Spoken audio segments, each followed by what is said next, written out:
स्वस्ति न इंद्रो विद्विषवाः स्वस्ति नः पूषा विश्वेदाः स्वस्ति नस्तार्क्ष्यो अरिष्टनेमि स्वस्ति नो बृहस्पतिर्दधातु। ओम स्वस्ति ओम स्वस्ति ओम स्वस्ति।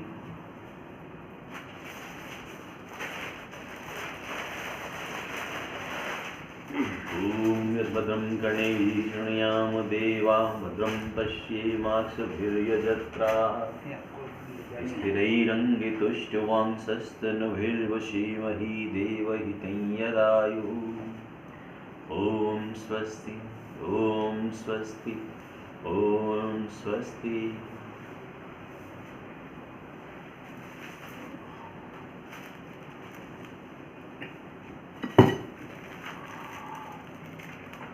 ये अंदर रख देता हूँ।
विषय देखा ना मैंने।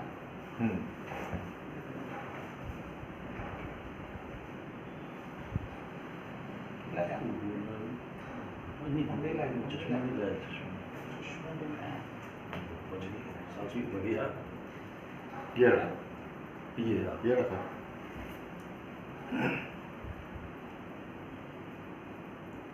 प्रिय साथियों, आज हमारे बीच श्यामलाल जी व्यास साहब उपस्थित हैं और हमको आज के विषय के ऊपर चर्चा हमको बताएंगे, जिसका कि जो चर्चा का विषय है हमारे सुख दुख का मूल स्रोत आत्म छवि। इस विषय के ऊपर आप जो है अपना उद्बोधन देंगे, हम उसको शांति से सुने और उसका मनन करें। और वार्ता के बीच में किसी तरह का कोई आपके पास कोई प्रश्न या जिज्ञासा उत्पन्न होती है तो मन में ही उसको ध्यान में रखें और वार्ता समाप्त होने पर जो है आप अपना जो भी जिज्ञासा है वो आपके समक्ष प्रस्तुत करेंगे, तो आप उसका समाधान आपको बता देंगे। ठीक है, धन्यवाद। प्रोफेसर व्यास साहब। आप सभी को नमन। पहले 3 बार आप गहरी श्वास लें और फिर छोड़ दें।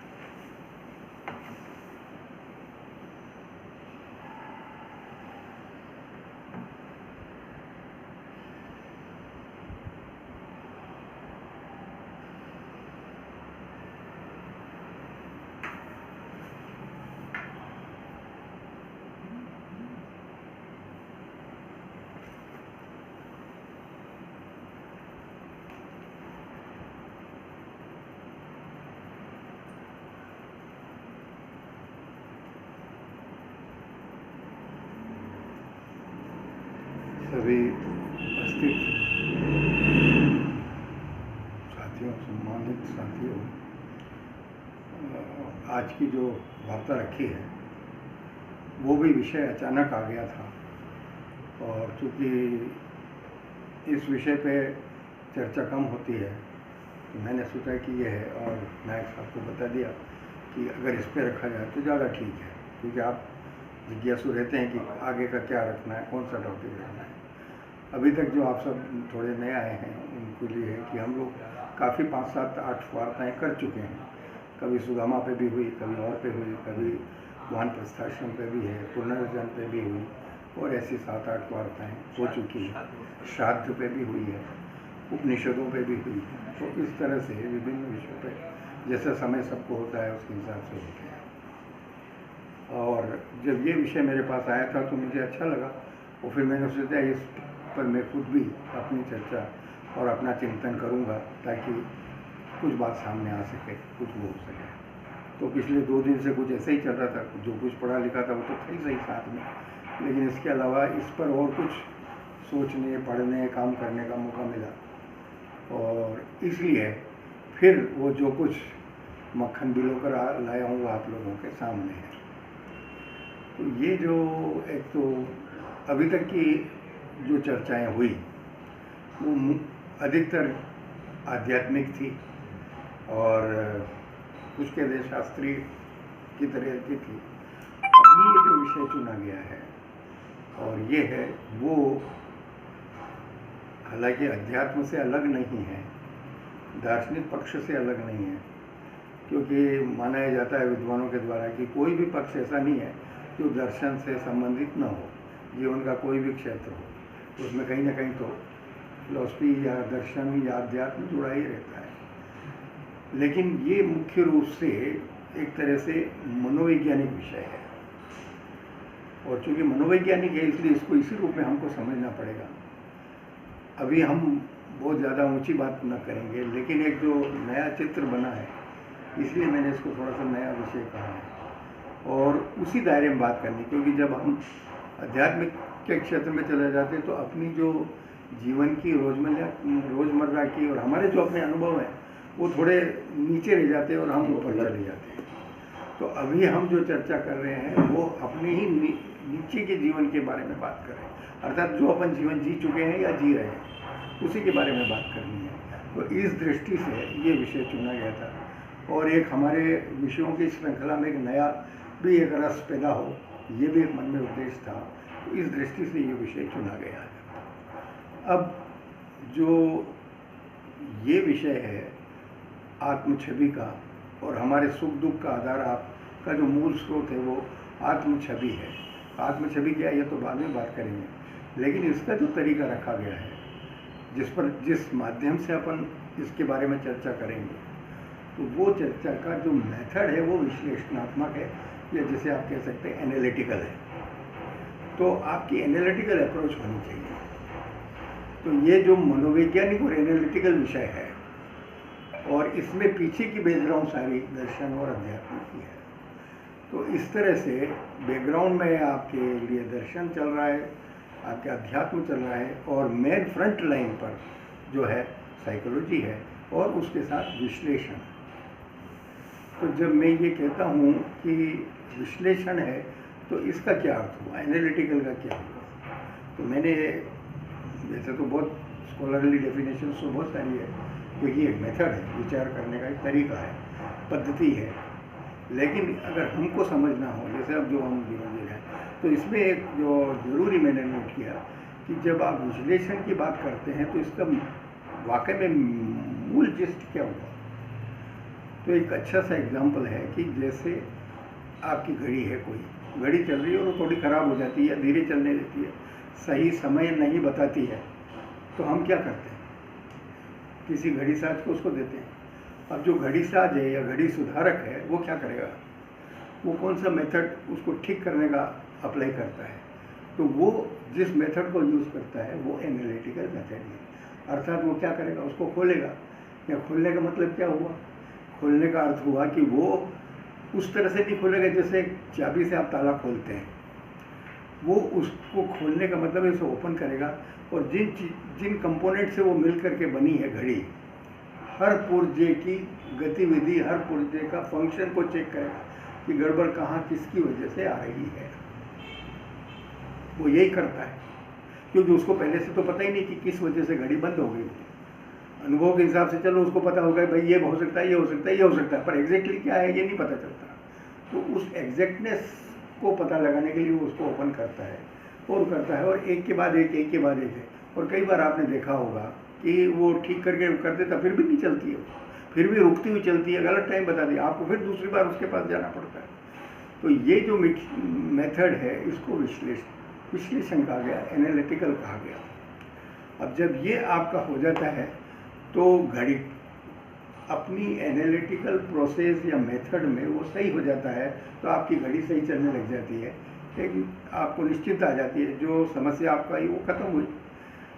अब ये तो हुई घड़ी की बात, लेकिन अगर मैं यही मेथड अपने पे या हम पे लागू करें तो क्या होगा? क्योंकि हम भी कभी कभी चलते चलते रुक जाते हैं, या देर से चलते हैं, या कभी बंद हो जाते हैं, या कभी क्या हो जाता है, या हम जिन चीज़ों की अपेक्षा करें वो नहीं होती तो भी हमको लगता है कि हमारा जीवन रुक गया, कुछ रुकावट सी आ गई है, कुछ ऑब्स्टिकल्स आ गए हैं और वो हो जाता है। तो ये एक अपने आप में है। तो यहाँ पे जब मैं कहता हूँ कि हम भी ऐसे होते हैं तो हम का क्या मतलब है? हम का क्या मतलब हुआ? हम का मतलब है मैं प्लस जो अदर्स हैं वो इजिकल टू हम। मैं प्लस अदर्स जो हैं, जैसे मैंने अपन सब लोगों के लिए हम कहा, तो हम जनरली अपन जो बात करते हैं सामान्य विषयों के बारे में वो हम की बात करते हैं। तो इसका मतलब क्या हुआ? एनालिटिकल अप्रोच में दो तरह की चीज़ तो हो ही गई, एक तो जो खराब है और जो दूसरे से संबंधित है, ये दो चीज़ें उसमें शामिल हो गई हम कहने में। तो अब इसको अगर आपको समझना है तो अर्थ ये हो जाएगा कि ये जो पॉइंट आपके लिए मैंने खास करके तैयार किया था, जिसमें मैं आपको बताना चाहता था कि वो करके उसको जो घड़ी साज है वो उस घड़ी के पुर्जे विशेष को ठीक करके या उसकी जो डिफेक्ट है उसको समझ के उसमें जो कुछ रद्दोबदल करना हो वो करके उसको ठीक चलाने लग जाता है। तो ठीक है, उसे आपने क्या कह दिया? उचित रूप से कार्य करने वाला। ठीक है, तो ठीक इसी तरह से जब हम वो उसको क्या करता है, एक मैंने अच्छा शब्द लिया है आप लोगों के लिए, उचित रूप से क्रियाशील बनाना। जो घड़ी है रुकी, बंद हुई या गलत समय दे रही है, उसको उचित रूप से क्रियाशील बनाना, ये काम है उसका। ठीक है, तो जब यही चीज़ हम अपने पे लागू करते हैं तो ये लागू करने से आपको ऐसा लगता है कि हम ऐसे हैं, हम ऐसे हैं, ये सारी हमारी जनरल वो होती है। लेकिन इसीलिए मैं आपके लिए ये एक विचार बिंदु लाया कि जब दो व्यक्ति, मैंने अभी द्विपक्षी कहा है, लेकिन इस पर ध्यान दीजिए कि जब दो व्यक्ति एक दूसरे से मिलते हैं तो वाकई में वो दो व्यक्ति नहीं होते, वो 6 व्यक्ति होते हैं। मतलब क्या हो गया कि मैं आपसे मिला या आप मेरे से मिले या किसी और से मिले तो वो एक्चुअल में 6 व्यक्ति हुए। कैसे हुए?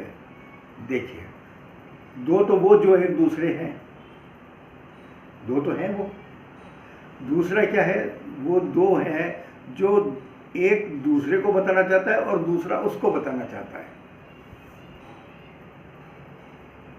मतलब मैं अपने आप को कैसे आपके सामने प्रस्तुत करता हूँ, ये मेरा अप्रोच हुआ, तो ये मैं जो हूँ उससे ये भिन्न है। और इसी तरह से जो दूसरा मुझे प्रस्तुत कर रहा है, जैसे अपन सब लोग यहाँ बैठे हैं तो हम सब एक तरह से 6 तरह के वो हो रहा है। तो एक तो जो आप थे या हैं, और दूसरा हो गया जो आप अपने आप को दूसरे को बताना चाहते हैं। अरे साहब वो तो बहुत देवता आदमी, वो तो बहुत अच्छे हैं, वो तो बहुत उदार है, जो भी आप किसी के बारे में, और ठीक वो जो से समझ रहा है। ठीक है, और तीसरा तरह गहरा वो जो हुआ वो ये हुआ, इतना करने के बाद, ऐसा बताने के बाद में भी उस दूसरे ने जो समझा और मैंने जो समझा, बताने के बाद जो समझा रियल रूप में, या उसने जो समझा, वो फिर 2 हो गए। तो कुल मिला के 6 पर्सनैलिटीज आर एक्सचेंजिंग, ये उनका पार्टिसिपेशन हो जाता है। तो जिसे आप कहते हैं हम ये थे, हम वहाँ गए थे, हम वहाँ गए थे, तो ये तो 2 पक्ष जो मैंने बताया वो नहीं है, उसके नीचे ये 2 पक्ष और हैं जो एक दूसरे को दिखाना चाहते हैं और एक दूसरे जो रिसीव करते हैं। आपने भले बहुत मेरे पे इम्प्रेशन डालने की कोशिश की, या मैंने आप पर बहुत ज़्यादा इम्प्रेशन डालने की जगह आप मुझे बहुत अच्छा माने हो। भाई राजनेता लोग क्या कर रहे हैं, ज़्यादा से ज़्यादा मैं पब्लिक का उद्धार करने वाला हूँ, उनको वेलफेयर करने वाला हूँ, ये इमेज डालने की कोशिश करते हैं और फिर भी हारते हैं या कुछ और परिवर्तन हो जाता है। तो जो पब्लिक क्या ले रही है वो उस पर डिपेंड करता है। तो इस तरह से न केवल 2 व्यक्ति बल्कि वो हो जाता है, मतलब जो 2 व्यक्ति हैं वो वाकई में 2 न होकर के 6 हुए।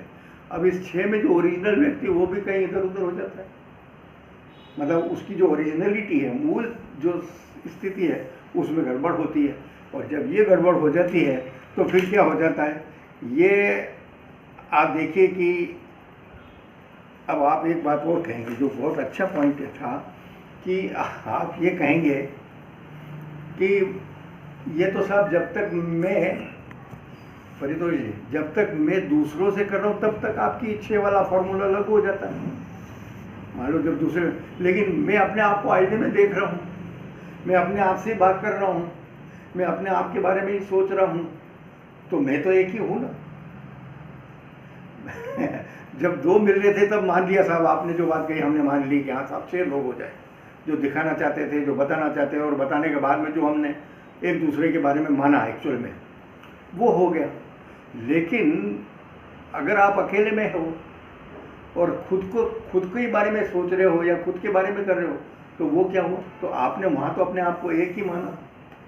बस यहीं से हमारी गलती शुरू होती है, या यहीं से हम गलतफहमी के उसमें चले जाते हैं। क्योंकि आप जो अपने आप को एक मान रहे हो, एक इकाई मान रहे हो, 1 यूनिट मान रहे हो, आप 1 यूनिट हो ही नहीं। और जो आप 1 यूनिट होने चाहिए जैसा आप मानते हैं, जनरली सभी अपन मानते हैं, मुझे ये अच्छा पसंद नहीं, मैं ये नहीं चाहता हूँ, मुझे गुस्सा आ गया, मुझे ये हो गया, मुझे ऐसा हो गया, मुझे अपना लाभ मिलना चाहिए था, मुझे ऐसा होना चाहिए, मुझे सम्मान नहीं मिला, मुझे जो भी आप मैं करके अपने आप के बारे में सोचते हो या अकेले में बात करते हो, वो सब हो गया। तो ये जो मैं है, ये मैं या जिसे आपने एक यूनिट माना, वो यूनिट भी एक नहीं है। उस यूनिट में भी बहुत सारे दायरे या लेयर्स हैं, और ये जो लेयर्स हैं इनको समझने के लिए 2 बड़ी सरल शब्द आपके लिए लाए। विद्वानों ने इन चीज़ों को, एक को कहा है आपकी, एक है डायलॉजिकल सेल्फ और दूसरी कहेगी मोनोलॉजिकल सेल्फ। डायलॉजिकल सेल्फ क्या है, जिसमें आप अपने आप से चर्चा करते हैं, आप अपने आप के बारे में बात करते हैं, जो आप अपने आप का मूल्यांकन कर रहे हो, जिस रूप में भी जैसे भी हो, मूल्यांकन करने वाले भी आप हो और देखने वाले भी आप हो। तो ये जो आपके मन की स्थिति हुई, वो आपके मन की स्थिति इस लेवल पे है, इसलिए उनको दो तरह के लेवल की बात कर दी गई है। जो डायलॉजिकल सेल्फ है उसमें आपका डायलॉग होता है किससे, आपका आपसे, ठीक है। जो 2 तरह के आपके डायलॉग होते हैं वो है आपका आपसे जो डायलॉग होता है, वो जो डायलॉग हो रहा है उसमें आप हैं, चलिए। लेकिन ये भी सतही है, सुपरफ्लूअस है, ये भी कोई गहरा आपका वो नहीं हो, यहाँ अभी आप नहीं आए हो। इससे गहरा एक और है, और वो आया मोनोलॉजिकल सेल्फ, जहाँ आप बात नहीं करते हैं, बल्कि जिन बातों को आप अपने से कर रहे हो, समझ रहे हो, जैसे आप जब चिंता करते हो, जब आप क्रोध में होते हो, या जो कुछ आप करके आए उसके बाद आप अकेले एकांत में हैं और विचार करते हैं, तो ऐसा नहीं लगता कि आप आपसे ही बात कर रहे हो, आप अपने आप के बारे में कुछ बोलो, ये मैंने ऐसा क्यों किया, या मेरा ऐसा क्या हुआ, ये ऐसा था, वो वैसा था। वहाँ पे आप अपने आप के सामने बिल्कुल क्लियर हो, जो आपने प्रोजेक्ट नहीं किया अपने मित्रों में, अपने परिवार में, अपने समाज में, वहाँ कहीं प्रोजेक्ट नहीं किया, यहाँ तो आप आपके सामने ही हो। तो अब जो आप आपके सामने हो, इसके नीचे का जो लेवल आया वो है क्या, मोनोलॉजिकल सेल्फ, या जिसे एक स्व एकात्मकता जो कहा जाती है वो है। अर्थात इसमें आप अपने आप में बात करने या समझने के बजाय आप उससे एक स्टेप नीचे उतर जाते हैं, ये ऐसा क्यों हुआ। तो जब आप उससे नीचे उतर जाएं तो इसको डीपर लेवल ऑफ सेल्फ कहा गया, जिसमें आप अपने आप के बारे में विचार करते हैं। और हर बार भले नहीं करते हैं, क्योंकि आधे टाइम में तो हम अपने मशीन की तरह काम करते हैं, सीधी बात तो यह है, वी आर वेरी मैकेनिकल। सुबह उठना, नहाना धोना, पढ़ना, नाश्ता करना, टाइम से जाना, ये करना, वो करना, जो कुछ आप क्रियाएं कर रहे हो, और आपका टाइम बाउंड प्रोग्राम भी चलता रहता है। इन सब में आपका जो स्व है वो तो क्या हो गया, गुम हो गया, बंध गया, उसमें बंधनों में पटरी पे दौड़ने वाला हो गया। लेकिन जब कभी ऐसी घटना घट जाए, कोई इवेंट हो जाए, कोई बात हो जाए, तो फिर क्या होता है, उस पटरी से हट के अपन अपने से बात करने लेवल पर कुछ टाइम मिल जाता है। जब भी आप कहते हैं भाई कहाँ गुम हो गए, क्या हो गया आपको, अपन बात में पूछते हैं लोगों से। तो ये जो स्थिति आई है, वो स्थिति आपकी आपसे बात करने का है, वहाँ पे आप डायलॉजिकल सेल्फ के लेवल पर हैं। अब जो नीचे आया तो भाई ये में ऐसा क्यों हुआ, जब ये करते हैं आप तो दूसरे और गहरे लेवल पे आ जाते हैं, और तब आपको कारणों के बारे में कुछ पता चलता है कि भाई मुझसे ऐसा क्यों हुआ था, ये क्यों हुआ, ये घटना क्यों जुड़ी, मैंने ऐसा रिएक्शन क्यों दिया, वगैरह वगैरह। तो ये सारा सब हो गया। अब प्रश्न ये उठता है कि आपका ये जो बन गया कि ये दोनों प्रकार की सेल्फ हो गई, ये जो आपकी, अब देखिए सेल्फ दोनों लेवल पे है। एक ऊपर वाले लेवल पे, पहले मैंने हम से जोड़ा आपको, हमसे फिर मैंने आपको अलग किया, आपकी एक यूनिट बताई, आपकी एक यूनिट के बाद में फिर दो भाग कर दिए उसके। उस दो भाग में एक ऊपर वाला भाग है और एक नीचे वाला है जिसमें आपका अपना है। अब वो जो मोनोलॉजिकल सेल्फ है जो आपके अपना है, मतलब जो जिसके आपके अंदर का जो स्व है, वो जो अंदर का स्व है वही एक तरह से आपकी आत्म छवि बनाता है।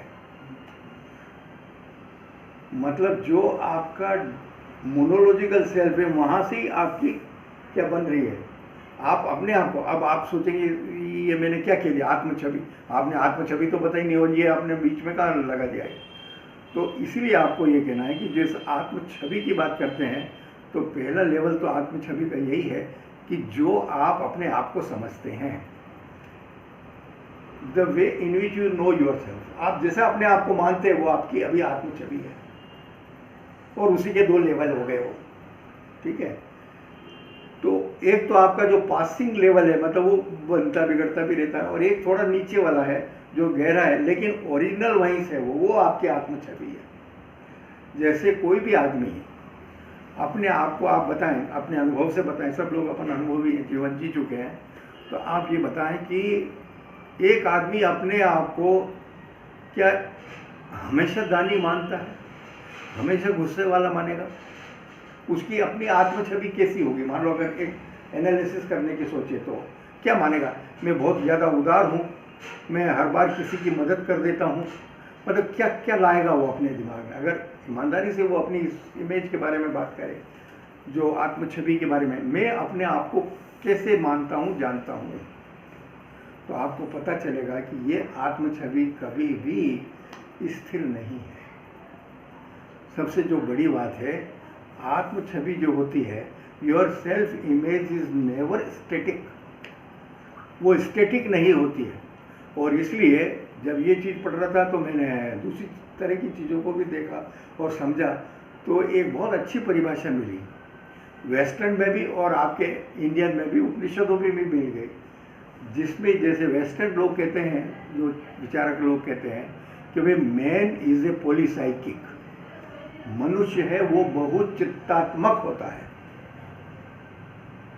कभी भी मनुष्य एक तरह का नहीं होता, वो बहुत चित्तात्मक होता है। का मतलब ये उसके जो डायमेंशंस है वो इतने ज़्यादा हैं कि एक ही क्षण में वही आदमी जो किसी को मान लीजिए 100-500 रुपये के लिए किसी का भयंकर नुकसान कर सकता है, वही आदमी छोटे से चीज़ के लिए, परिवार के किसी व्यक्ति के लिए कुछ भी सहन नहीं कर पाएगा। मतलब ये एक अजीब चीज, ये बिकॉज ऑफ पॉलीसाइकिक।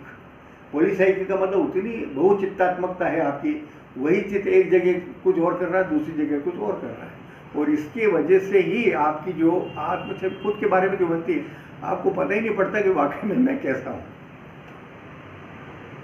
वाकई में मैं कैसा हूँ।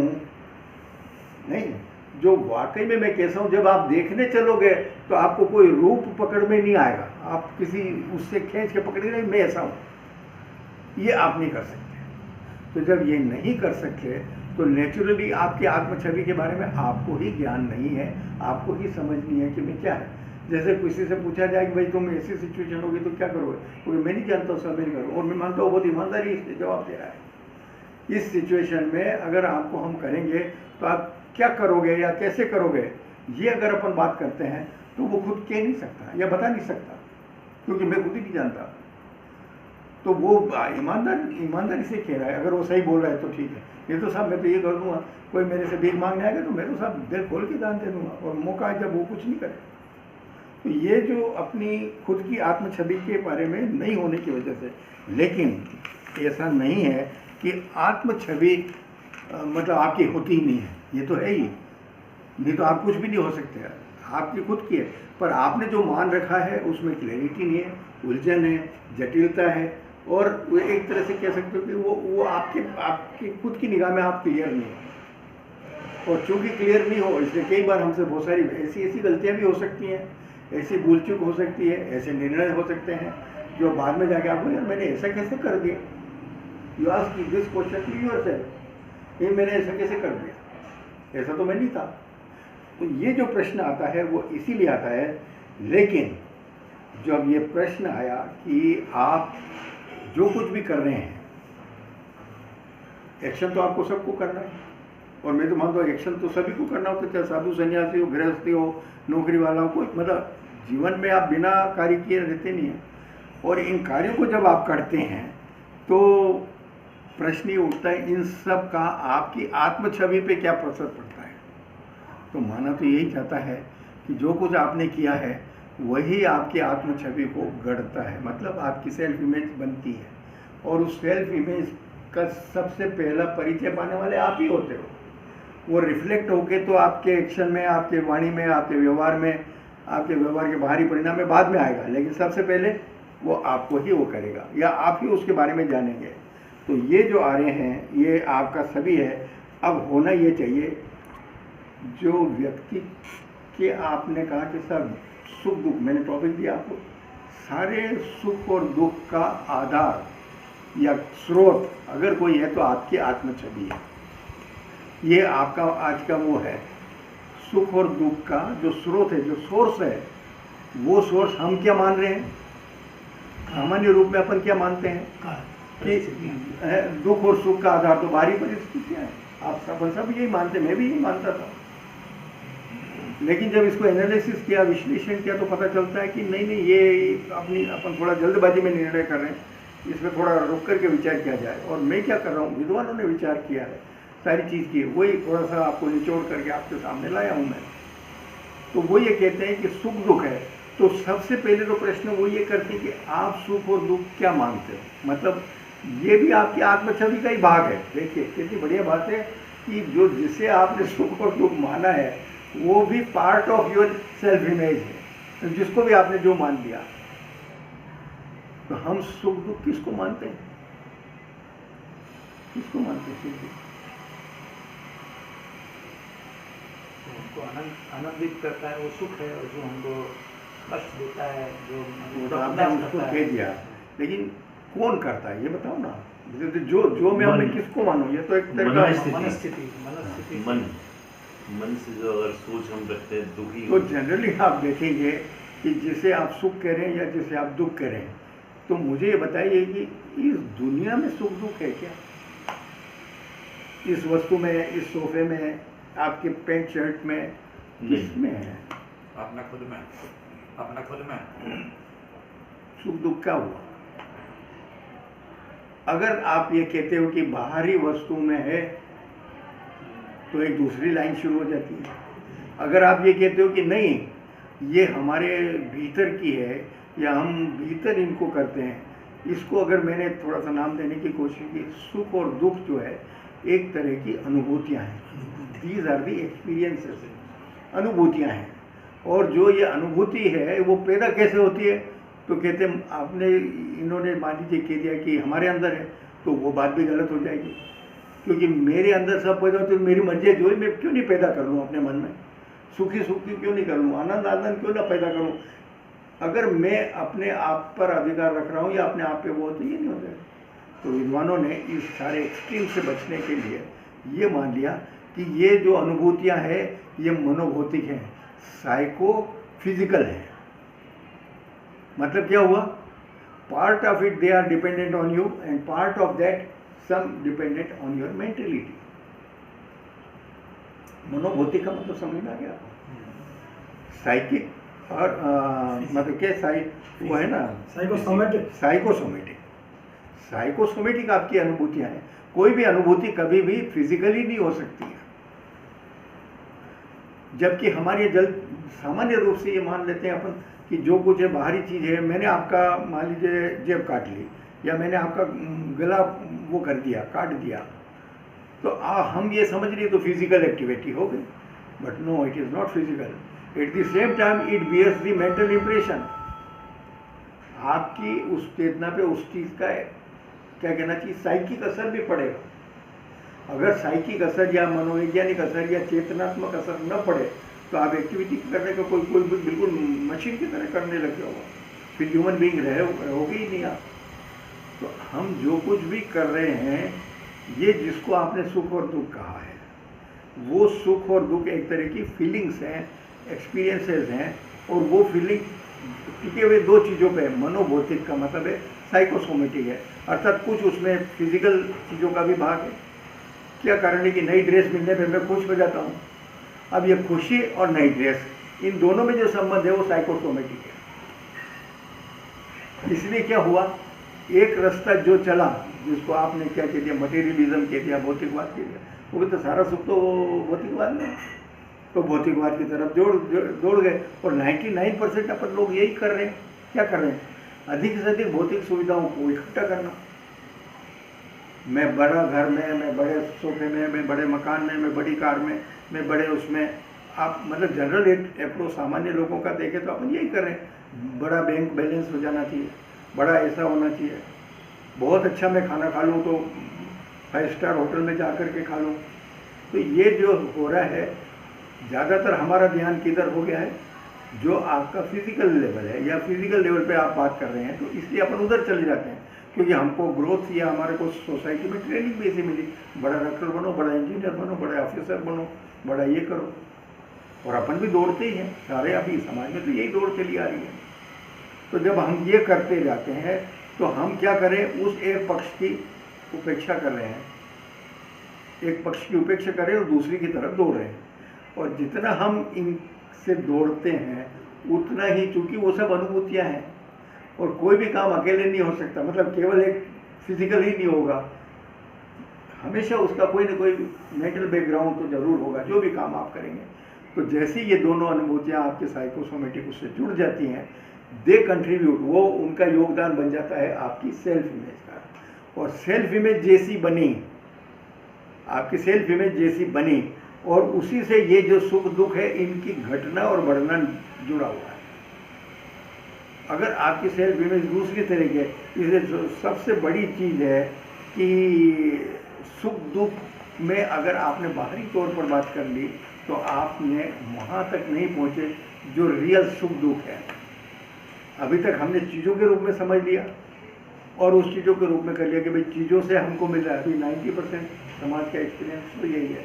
और इसीलिए संग्रहवाद बहुत ज़्यादा है पूरे समाज में. आप देखो तो धन का हो, ज़मीन का हो, आभूषणों का हो, किसी और चीज़ों का हो, ये हम संग्रह करते हैं. तो संग्रहवाद बढ़ता है जब एक पक्षीय यात्रा या एक पक्षीय विचारधारा बढ़ जाती है.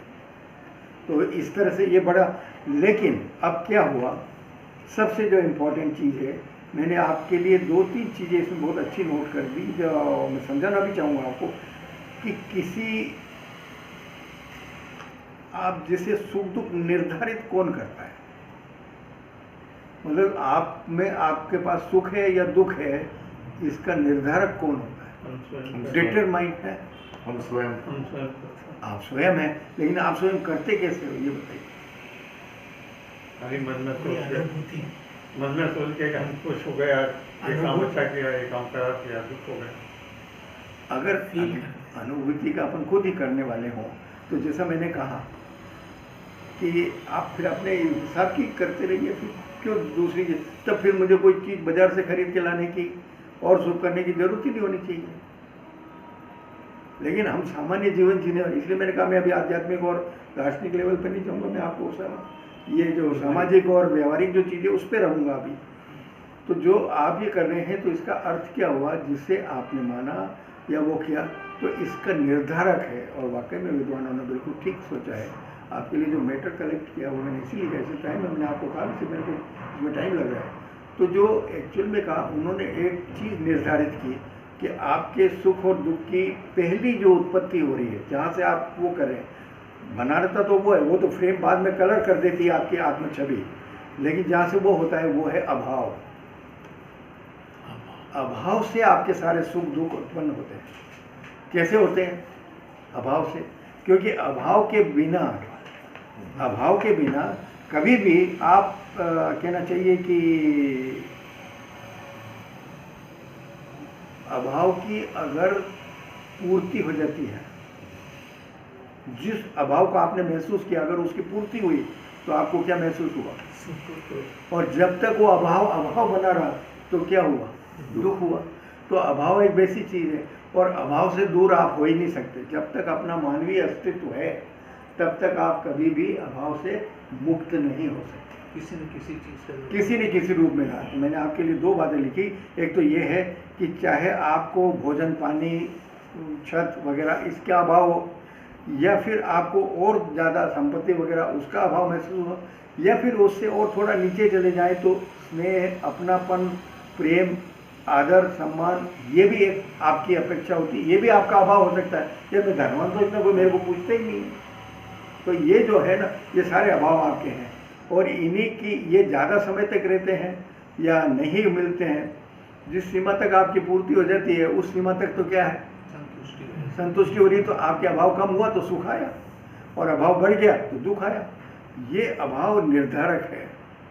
तो अब जब ये निर्धारक हो गया तो अभाव यदि कहना चाहिए कंडेंस होता जाता है, तीव्र होता जाता है। जैसे आपको नए घर की भी मान लीजिए इच्छा है, पुराने घर में आप रह रहे हैं, लेकिन धीरे धीरे वो नए घर बनाने या बनवाने या उसको जाना या खरीदने में आप अपने प्रयत्नों को मजबूत और 1.8 कब करेंगे? जितना आप इधर के प्रति जो अभाव महसूस कर रहे थे नए घर में जाने का, वो चुभने न लग जाए आपको। मैं बात समझ रहे आप? वो एक प्रिकिंग नीड बन जाए आपकी। वो अभाव इतना महसूस है कि जैसे मेरे यहाँ सीने में चुभ रहा है। जब इतना बच जाता है तो क्या होता है कि वो चुभन ही एक्चुअल में चाहे अगर पूर्ति हो जाएगी तो वो सुख हो जाएगा और जो अपूर्ति रहेगी तो वो दुख हो जाएगा। जो चुभन है मतलब एक तो अभाव महसूस, मुझे अभी भी अभाव महसूस है। मैं तो प्रधानमंत्री हुई नहीं, मैं मंत्री हुई नहीं, मैं कलेक्टर हुई नहीं। एक तो ये इस तरह का अभाव है। जैन दर्शन में बहुत सारे पर पर्याय और मतलब वह कहा गया स्व पर्याय की बातें की गई है। वो चलो यहाँ पे नहीं करूँ, लेकिन यहाँ रेफरेंस बहुत अच्छा है उसका कि जो आपकी अपनी कमी और आप दूसरों की तुलना में जो कमी आपकी है वो दोनों स्व पर्याय और पर पर्याय की बात की गई है। तो ये जो आपका अभाव आया, इस अभाव में जब तक चुभन पैदा नहीं होगी, मतलब चुभन का मतलब आप उसमें बेचैनी महसूस नहीं करते हैं, तब तक आप उसको दूर करने का भी प्रयत्न नहीं करते। इसलिए एक कहावत कही जाती है कि जब आप बीमार पड़ते हैं ना तो आगे आपके स्वस्थ होने का अवसर आ रहा है। ये लोग कहते हैं, बुजुर्ग लोग ऐसा कहते थे कि भाई तू बीमार पड़ा तो अब आगे क्यों? क्योंकि एक तो तुम बीमार पड़ेगा तो बाकी फालतू के खत्म हुए और आपको दवाई लेनी, रेस्ट करना, प्रॉपर खाना पीना करना है। और इसके बाद जब थोड़ा सा ठीक होगा तो वो आपके क्या होगा? खुशी होगी कि मैं ठीक हो गया। जबकि पहले आप ठीक ही थे, बीमारी से पहले तो आप ठीक ही थे, वही खड़े हुए थे जहाँ आप गिर के वापस जाते हो। तो ये जो स्थिति हुई, अभाव आपको क्या कर रहा है? वही है। और अभाव महसूस करना, कितना गहरा करना, उसकी चुभन को और बढ़ाना करना, ये अपने आप को क्या समझते हो उस पर निर्भर करता है। एक तो सामान्य अभाव है, बहुत सारी चीज़ों का हमको अभाव है, हम सब चीज़ें दुनिया की उपलब्ध नहीं है हमको, तो एक तो अभाव वही है। पर ये पैसिव अभाव है। मतलब पैसिव का मतलब ये इतना एक्टिव नहीं जो आपको चुभन महसूस कर रहा है, लेकिन कुछ अभाव ऐसे जो चुभन महसूस कराते हैं। तो ये जो चुभन महसूस करवाने वाले अभाव है वही सुख दुख के लिए आधार बनते हैं और आपकी आत्मछवि पे असर डालते हैं। तो जब आपने ये किया कि ये जो चुभन है, चुभन का मतलब उसकी जो आवश्यकता में जो एक बर्निंग आ जाती है, एक ज्वलनशीलता आ जाती है, फिर आप बेचैन हो जाते हैं और अपने प्रयत्न करते हैं और प्रयत्न सफल हुए तो आपको शांति भी मिलेगी, आपको संतोष भी होगा। और अगर वो प्रयत्न सफल नहीं हो तो आपका फ्रस्ट्रेशन और बढ़ जाएगा। अब इस सारी यात्रा में क्या कर रहे हैं मुझे पता चल, आप देखो व्यापारियों को देख लो और लोगों को देख लो और पुराने राजा महाराजों को, मैंने ये राज्य जीता तो मज़ा नहीं आया। मतलब मुझे एक वो मिलनी चाहिए थी, वो नहीं मिली, तो मैं एक दूसरा और राज्य जीतूंगा। पता चला कि वो जितनी खुशी उसको पहले वाले राज्य को जीतने से मिली थी, वो दूसरे से मिलने के बाद उससे भी कम हो गई। तो कई बार हमारे प्रयत्न ब्लाइंड होते हैं, ब्लाइंड। आपको यही पता नहीं रहता है क्योंकि आत्मछवि के बारे में ज्ञान नहीं है, तो पता नहीं होता, इसलिए आप ब्लाइंड डायरेक्शंस में प्रयत्न करना शुरू करते हैं या उसकी पूर्ति चाहने लगेंगे। जब पूर्ति चाहने लगेंगे तो उसके लिए कोई ठिकाना नहीं है कि वो क्या होगा, मतलब उसका परिणाम क्या होगा। बढ़ भी सकता है, घट भी सकता है। आपने अपने विवेक से, अपने समझदारी से, अपने जो भी सुनी सुनाई बातें उनके आधार पर ही मान लिया, लेकिन ये कोई आवश्यक तो है नहीं।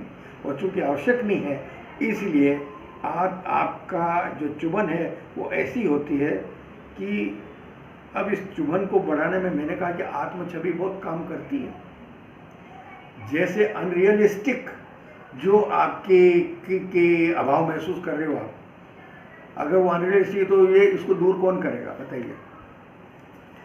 कोई आप अपने व्यक्तित्व के हिसाब से किसी चीज़ को बहुत चाह तो रहे हैं, इच्छा तो कर रहे हैं उसकी, लेकिन उसके लायक अभी आपके पास साधन नहीं है, उसके लायक आपको दूर करने का ही नहीं है, तो केवल वो आपने अपने ऊपर एक वजन ही रख रखा है। अब इस वजन को कम करना है, उसके दो ही रास्ते हैं। एक तो आपको उतने सबल प्रयत्न करने की सामर्थ्य आप में हो, या फिर दूसरा है कि ये चीज़ आपके लिए नहीं है, ये मेरे गलत सोच रहा हूँ मैं। तो जैसे आपको वास्तविकता का, रियलिटी का, उचितता का पता चलेगा तो आपकी वो जो चुभन है वो कम हो जाएगी। तो दो तरह से आप कर सकते हो। मैंने बहुत सारे उदाहरण दिए, आपको मजाक वाला उदाहरण देता हूँ कि एक आदमी था, एक मित्र ने दूसरे मित्र से कहा कि 6 महीने हो गए मैं डॉक्टर के पास जाता रहता हूँ, तो क्या तुम्हारी क्या मतलब बीमारी क्या है, क्या शिकायत है। उसने कहा कि मैं जब भी सोता हूँ अपने बिस्तर पर तो क्या होता है, मुझे लगता है कि कोई भूत मेरे को पकड़ रहा है और इसलिए मैं सो नहीं पाता हूँ। और मैं पहले इनके पास गया, होम्योपैथी वाले के पास गया, फिर उसके पास गया, फिर उसके पास, और ऐसे हो गए 6 महीने और खूब पैसा भी खर्च कर लिया, पर मैं इससे मुक्त नहीं हुआ। तो दोस्त ने कहा यार तू, अजीब बात है, इस छोटी सी चीज़ के लिए तुमने कर दिया। तो उसने क्या कहा, उसने इतना सही कहा कि तू है ना बिस्तर पे मत सो, नीचे सोया कर, बिस्तर नीचे बिछा ले। कि वो ये उसने ये शिकायत की थी कि मेरे पलंग के नीचे कोई भूत आता है तो मुझे परेशान करता है। हाँ, तो तुम बिस्तर नीचे बिछा लो, नीचे नहीं आएगा वो, तेरे बिस्तर को ऊंचा करके नहीं आएगा वो होता है। और कुछ समय में ठीक हो गया। अब ये जो करेक्शंस होते हैं, इस तरह के माइंड के करेक्शंस होते हैं, वो माइंड के करेक्शन आपको, जब आपको रियलिटी के माध्यम से किसी, ये जो टोटके और नुस्खे कहे जाते हैं ना, बेसिकली उनके पास आपकी इमेज को ठीक करने के ही टोटके हैं वो, अगर उन सारे का एनालिसिस करें तो जीवन में बहुत सारे, कभी कभी आप लोगों ने सोचा होगा ऋषि, महात्मा, संत, वो बहुत सारे उपयोग कर लेते हैं ऐसी चीज़ों का, और उनकी बात से, उनकी चीज़ से बाई चांस आपका उसमें हो जाता है, आप सेल्फ इमेज को ठीक करते हैं। मतलब उनके उदाहरण या उनके माध्यम या उनके प्रभाव, जो भी मान लीजिए आप उसको, उसके माध्यम से कुछ नहीं होता है। होता है बस यही है कि सेल्फ इमेज को ठीक करने का एक आधार, एक कारण, एक स्रोत आपको मिल जाता है। तो हमारे सारे चीज़ों के बारे में देखें, मैं तो कहता हूँ जितनी सारी चीज़ों के बारे में हम करें, जहाँ से आपके सुख दुख आ रहे हैं या जिन चीज़ों को आप मान रहे हैं, वो सारी चीज़ें आपकी में से हैं। अगर आपने अपने आप को बारे में, किसी बाहर वाले की नहीं बात कर रहा हूँ, मतलब यहाँ पे आप ही अपने जज हैं और आप ही करने वाले हैं, कर्ता और न्याय करने वाला है, देखने वाला, दृष्टा आप ही हो। उसको आप देखिए। तो वो जो देखने की बात मैं कर रहा हूँ, देखने का मतलब है आप अपने उस चीज़ को समझिए, अपनी सेल्फ इमेज को समझ लीजिए। तो इसलिए बहुत सारी चीज़ें हैं। जैसे एक उदाहरण और मैं आपको देना चाहता हूँ। एक आदमी सुबह सुबह नहा धो करके आराम से अपने बरामदे में बैठा है, बढ़िया अच्छा लॉन है, बैठा है और वो अखबार पढ़ रहा है। अखबार पढ़ते पढ़ते पता नहीं कोई घटना पड़ी और ये हो गया, और उसको याद आया कि ये जो मेरा पड़ोसी था, इसने 10 साल पहले मेरे को एक बार बहुत अपमान किया था, गेंडा बोला था मुझे, मेरे अपमान किया था, और इसके बाद में उसकी सुबह की सुबह ही खराब हो गई, मूड ही खराब हो गया, सारी चीज़ हो गई। अब उसके वजह तुमको 10 साल पहले कही गई बात को क्या हो गया, कैसे आपको याद आने लगे। तो स्मृति और स्मृति को कंट्रोल न करने की वजह से कई बार हमारे पास अनावश्यक स्मृतियाँ आती रहती हैं, और जो अनावश्यक स्मृति आती रहती है वो आपके सुख दुख को बहुत ज़्यादा हिला डुलवा देती है। बिना बात बैठे बैठे आप परेशान हो सकते हैं, विचार करें। तो ये जो चीज़ें आ रही हैं क्योंकि हम अपनी इमेज के बारे में नहीं है। आप अपने आप को इस दुनिया में, दुनिया विभिन्न घटनाओं से भरी पड़ी है। एक तरह से यूँ मान लीजिए कि आप महाभारत के कुरुक्षेत्र के युद्ध में हो, आप जो जीवन हम जी रहे हैं, चाहे पीरियड ये ना हो मैं जो कह रहा हूँ, लेकिन एक्चुअल में हम यही कर रहे हैं। और उसमें आपके पास अगर कोई सुदर्शन चक्र टाइप चीज़ हो सकती है तो वो आपकी अपनी आत्म छवि है, मतलब वही बहुत सारी चीज़ों से आपको बचा सकती है। तो ये जो आत्म छवि है वही आपके सुख और दुख का कारण बन रही है, या वहीं से वो उत्पन्न हो रहे, उसमें करना है। तो होना क्या है, जो अब एक सवाल आप लोग आप नहीं पूछ रहे हो, लेकिन मैं आपकी तरफ से पूछ रहा हूँ, ये जो मैं बार बार आत्म छवि या सेल्फ इमेज की बात कर रहा हूँ, तो ये आत्म छवि क्या स्थिर होती है? स्थिर का मतलब एक ही रूप में रहती है? तो इसका जवाब है नहीं। इट इज़ ऑलवेज मूविंग, मतलब बनती रहती है, बिगड़ती रहती है। अर्थात आप जैसे अपने काम करते हो, जैसा इम्प्रेशन आता है, उससे आपकी अपने बारे में जो छवि बनती है वो परिवर्तित भी होती है, नीचे भी जा सकती है और ऊपर भी जा सकती है। आपने जो पहले काम किए हैं उनमें अगर आपको गलती लगी और आपकी इमेज में, अपनी आत्म छवि में आपको लगा यार मेरे से ये गलतियाँ हुई हैं, और दूसरी बार अवेयर होने के बाद में आप उनको नहीं दोहराते हैं, तो आपने अपनी आत्म छवि को इम्प्रूव किया, ये माना जाएगा। तो ये जो इम्प्रूवमेंट है वो भी कोई और नहीं कर रहा है, वो भी आप और आपका एनालिसिस, आपका अपना खुद से परिचय वो ही कर रहा है। तो ये जो हो रही है ये आपको करना जरूरी है। अब स्थिर न होने से क्या हो रहा है, स्थिर न होने से एक बहुत बड़ी बात हुई कि जो एक तो वो कहा जाता है कि आपको जो अभाव है वो धक्का दे रहे हैं। धक्का देने का मतलब क्या समझे आप? वो आपको आगे बढ़ाए जा रहे हैं, अभाव की वजह से हम पुश कर रहे हैं, आपको आगे बढ़ाए जाते हैं। जो अभाव हमको महसूस होते हैं, अरे भाई ये चीज़ ठीक नहीं, ये बदल दो, ये बदल दो, आप जो भी कुछ कर रहे हैं तो वो एक तरह का दे रहे हैं। लेकिन इस धक्के में एक गड़बड़ हो जाती है। वो जो धक्का तो नेचुरल में भी आ सकता है, आपकी सोशल प्रेशर की वजह से भी आ सकता है। उनके घर में इतना अच्छा है, उन्होंने कार खरीद ली है, मैं तो अभी भी पुराने खटारा कार में जा रहा हूँ, मतलब कुछ भी आप तुलना कर सकते हैं, देख सकते हैं। तो आप क्या करोगे? परिवर्तन की बात करो। तो ये जो धक्का लगता है ये ब्लाइंड टाइप होता है। यही आपको ज़रूरत है कि किसको कितना धक्का मानना या न मानना। तो अगर आप अपने बारे में अवेयर होते हैं तो ये धक्कों का कोई ऐसा नहीं कि भाई उससे क्या फ़र्क पड़ता है, वो तो ठीक ही है, वो अपनी जगह ठीक है, मैं अपनी जगह ठीक हूँ। जैसे बच्चे से पूछा गया कि भाई तुमने तीसरी क्लास पास की तो तुमको क्या हुआ, मतलब फर्स्ट डिवीजन पास की, तो उसको क्या हुआ? तो उसने कहा साहब मुझे खुशी हुई। और एक आदमी को मान लीजिए ग्रेजुएशन में, पोस्ट ग्रेजुएशन में वो भी फर्स्ट क्लास पास हुआ, तो क्या उस खुशी में और उस खुशी में हम कोई फ़र्क कर सकते हैं? उसकी तीसरी क्लास के लेवल की खुशी है, उसकी बड़ी क्लास की लेवल की खुशी है, लेकिन खुशी दोनों ही हुई। तो अर्थ ये हुआ कि आपका ही अपना सारा सब कुछ है जिससे ये सारी दुनिया ऐसी दिखती है, या इसमें कुछ आप अपनी तरफ से अपनी आत्म छवि की वजह से दुनिया को बहुत ही नाकारा मान सकते हो, बहुत ही अविश्वसनीय मान सकते हो, बहुत ही सहयोगी भी मान सकते हो, बहुत ही कुछ भी कर सकते हो, क्योंकि आपका एक्सपीरियंस है। लेकिन उस एक्सपीरियंस के प्रति आपकी अगर खुली हुई आँख है तो उसको आप करेक्ट भी करते जाते हो। करेक्ट न करना ही आत्म छवि से को विस्मृत करना है।